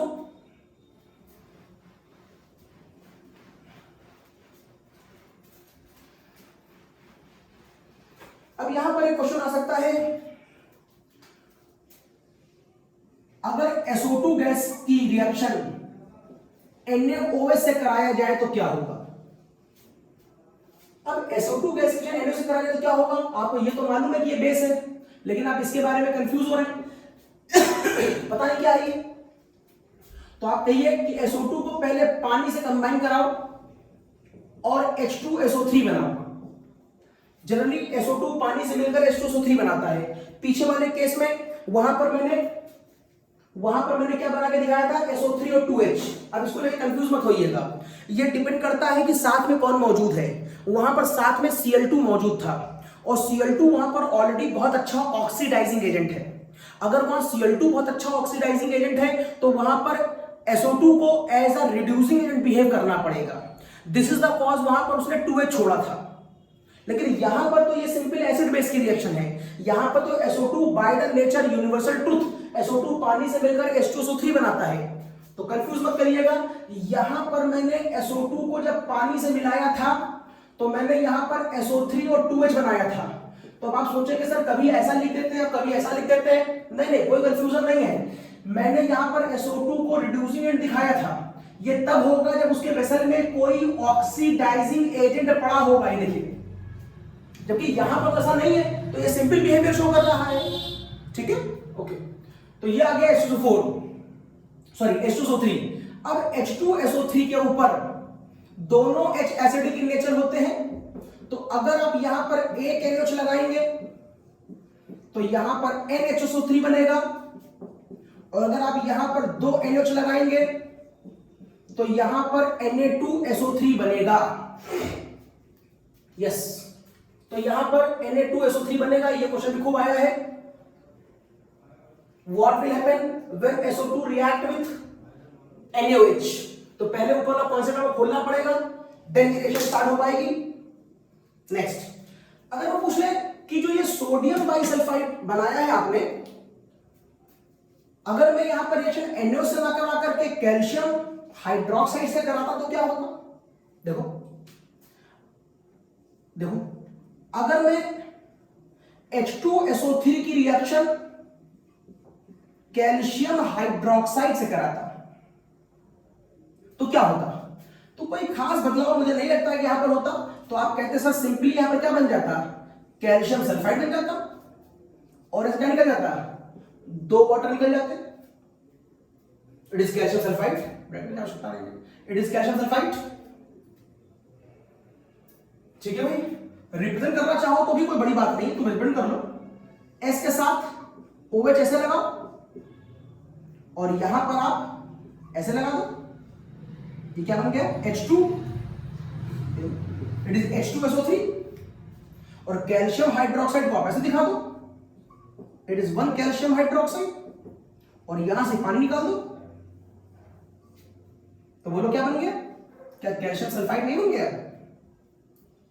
देखो, कैल्शियम 1 और 2 और 3, ठीक है। अब अगर वो पूछ ले कि बताओ बने हुए इस कैल्शियम सल्फाइड में अगर और SO2 गैस पास करा दी जाए तो क्या होगा? तो कैल्शियम सल्फाइड एक कैसा पीपीटी होता है, ये व्हाइट पीपीटी होता है। अगर और SO2 गैस पास करा दिया तो क्या होगा? तो लगाओ लॉजिक, ये दोनों मिलकर फिर से क्या बना देंगे, H2SO3। ये पानी में डिसॉल्व होकर क्या बनाएगा, कैल्शियम हाइड्रोक्साइड मेटल, पानी से मिलकर मेटलिक हाइड्रोक्साइड, और SO3 और SO3 और वाटर, ये क्या बनाएगा? आप यहां पर कह दो कि यहां पर बन जाएगा, यस, एक H2SO3 अलग। ये तो SO3 जो है वो H2SO3 की फॉर्म में सपोज कर लो, और ये वाला जो कंपाउंड है वो आप H2SO3 की फॉर्म में सपोज करेंगे। थोड़ा सा और बेहतर अगर करना चाहे तो इसको और सपोज करो ऐसे, आप कैल्शियम सल्फाइड को CaO और SO2 का कॉम्बिनेशन मान लो। अब ठीक है, और कैल्शियम ऑक्साइड में जब पानी डालोगे तो क्या बनेगा, कैल्शियम हाइड्रोक्साइड, और जब तुम SO2 में पानी डालोगे क्या बनेगा, H2SO3। ठीक है, अब यहां पर H2SO3 का एक नहीं दो मॉलिक्यूल आ गया और कैल्शियम हाइड्रोक्साइड का एक मॉलिक्यूल है। तो अब क्या करोगे, अब ये दो एसिड इससे मिलकर क्या बनाएंगे, अब ये दोनों एसिड इससे मिलकर बनाएंगे कैल्शियम बाइसल्फाइड। अब ये दोनों मिलकर बनाएंगे कैल्शियम बाइसल्फाइड और यहां से निकल जाएगा 2 बार पानी। और कैल्शियम बाइसल्फाइड क्या होता है, calcium bisulphide soluble in nature होता है, it is soluble in nature. ये ठीक वैसी रिएक्शन है जैसे आपने फर्स्ट ईयर में टेस्ट में पढ़ा है कि जब एक बार कैल्शियम कार्बोनेट बन जाए और उसमें हम और CO2 एक्शन में पास करें तो जो वहां पर व्हाइट टर्बिडिटी आती है वो वहां से डिसअपियर हो जाती है, क्योंकि कैल्शियम कार्बोनेट कन्वर्ट हो जाता है कैल्शियम बाइकार्बोनेट में। ठीक वैसा ही यहां पर भी है, कैल्शियम सल्फाइड कन्वर्ट हो गया कैल्शियम बाइसल्फाइड में। तो मैं आपसे कह रहा था कि अगर एग्जाम में क्वेश्चन आए कि H2SO3 की रिएक्शन कैल्शियम हाइड्रोक्साइड से, तो ये एसिड है ये बेस है, आप सॉल्ट बनाएगा। लेकिन अगर इस सॉल्ट में दोबारा SO2 और H2O पानी डाल दिया जाए तो याद करने के लिए रटा हुआ होगा तो कैल्शियम बाइसल्फाइड बनेगा, तो ठीक है। अगर आपको रटा हुआ नहीं है तो थोड़ा सोच देख लीजिए, थोड़ा सोचिए इसको मैं और ओपन करता हूं। कैल्शियम को ऐसे लिख लो, ठीक, H2SO3 को H और SO3H लिख सकता हूं क्या मैं, देखो SO3H और अच्छा डायग्राम खोल दे रहा हूं, चलो पूरा डायग्राम खोल लो। तो यहां पर पूरा डायग्राम खोलोगे तो फिगर तुमको यूं दिखाई देगी, तो तुमको फिगर यूं दिखाई देगी। अब ठीक है, यहां पर डायग्राम खोल लो तो अब तुमको फिगर यहां पर यूं दिखाई देगी। अब ठीक है, ये एसिड ये बेस मिलकर क्या बनाएगा, एक वाटर ये गया एक वाटर ये गया, तो बोलो क्या बना, कैल्शियम के ऊपर HSO3 एक बार, HSO3 दो बार, तो HSO3 का होल ट्वाइस ही तो बनेगा। ओके ना, बना रहा हूं इसको। तो ये SO2 की रिएक्शन NaOH से और सल्फाइड की बात कर ली मैंने। अगर सोडियम बाइसल्फाइड जो मैंने अभी अभी बनाया, सोडियम बाइसल्फाइड जो मैंने अभी भी बनाया, सोडियम बाइसल्फाइड, ये सोडियम बाइसल्फाइड, या मैं केवल सोडियम सल्फाइड ले लूं,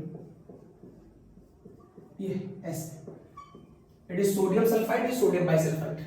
और अगर मैं कहूं कि इसके ऊपर HCl लगाकर दिखाऊं या इसके ऊपर H2SO4 लगा के दिखाओ, तो मैं दोनों लगा के दिखाता हूं, पहले HCl लगा के दिखाता हूं। अगर मैं यहां पर HCl लगाऊं तो एक HCl ऐसे लिख दो और एक HCl ऐसे लिख दो और एक HCl ऐसे लिख दो, ये वाला H भी अंदर कर लो, ये वाला C ऐसे। अब क्या करोगे, ये NaCl गया, ये NaCl गया, और बोलो, और तुम कहोगे ये क्या हो गया, पानी बनकर निकल गया, तो बोलो क्या निकल गया, 2 NaCl गया, एक पानी गया और एक सल्फर डाइऑक्साइड गया। सोडियम बाइसल्फाइड HCl से मिलकर के ये करेगा। लेकिन अगर यहां पर मैं लगाऊं तो मुझे यहां पर HCl खाली एक ही बार लगाना पड़ेगा, क्योंकि Na एक बार है। तो यहां से NaCl गया, यहां से मान लो ये पानी गया, तो अब आप कहोगे NaCl गया, पानी गया और सल्फर डाइऑक्साइड गया।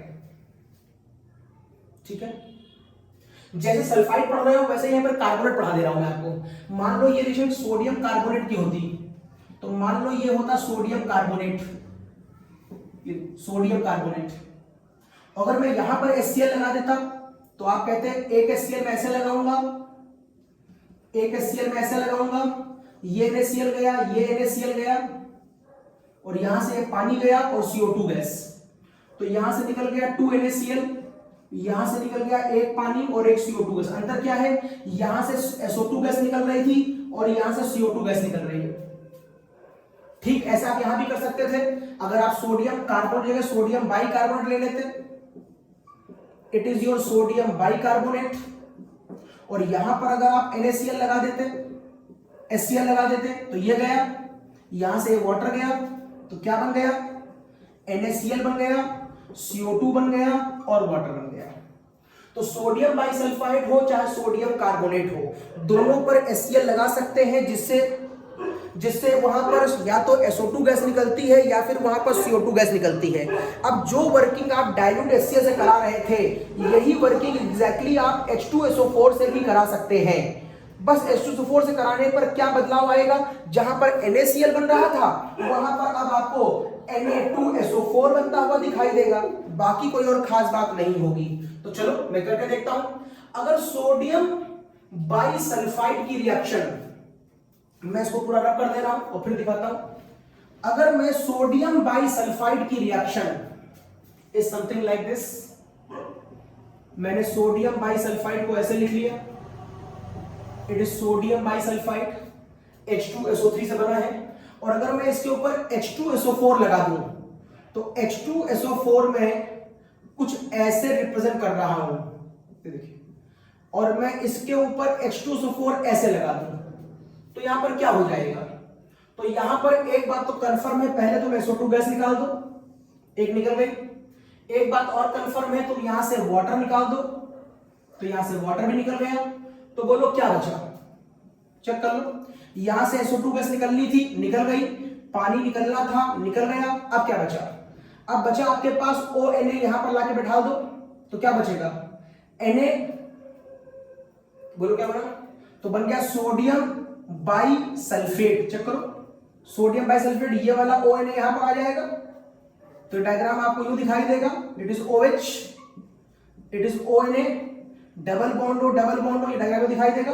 तो ये हो गया सल्फेट और ये हो गया sodium bisulphate. Yes yes, sodium bisulphate further decompose नहीं करता, तो एज इट इज ऐसे ही रहेगा। अगर मैं यहां पर लगाऊं, अगर मैं यहां पर लगाऊं तो ये कंपाउंड है मेरे पास सोडियम सल्फाइड,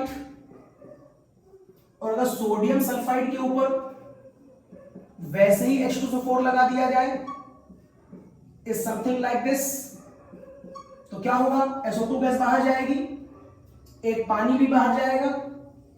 तो बोलो अब क्या बचा, तो यहां से SO2 गैस गई, यहां से पानी गया, और जो बच गया वो Na2SO4 है। अंतर यही है कि यहां सोडियम बाइसल्फेट बना था और यहां पर सोडियम सल्फेट बना। बाकी SO2 गैस यहां पर भी निकलती है, SO2 गैस यहां पर भी निकलती है। एंड द लास्ट एक हेडिंग रह गई थी पीछे वाले ओजोन में, जिसका नाम था डिप्लीशन ऑफ ओजोन लेयर। उस पर शॉर्ट नोट आता है आप क्या, तो डिप्लीशन ऑफ ओजोन लेयर की अगर आप बात कर रहे हैं तो डिप्लीशन ऑफ ओजोन लेयर, देखिए हमारा ओजोन लेयर जो लगातार डिकम्पोज होती जा रही है, डिप्लीशन ऑफ ओजोन लेयर।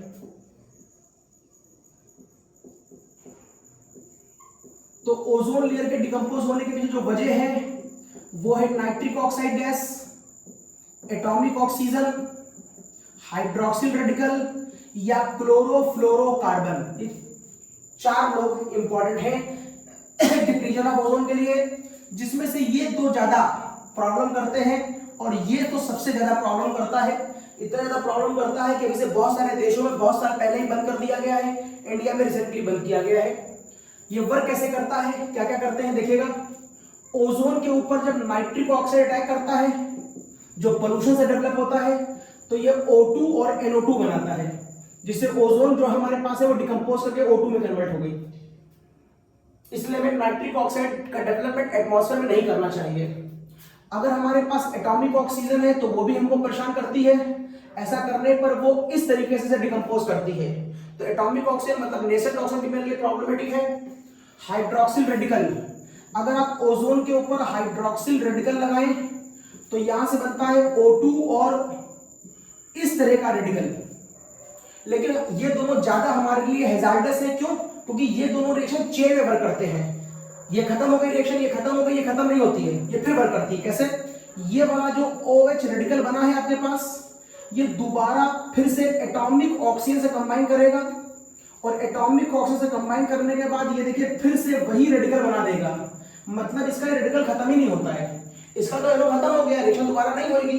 लेकिन OH रेडिकल अगर एक बार एटमॉस्फेयर में डेवलप हुआ तो वो खत्म नहीं होता है, वो रीचेन में चलता ही रहता है।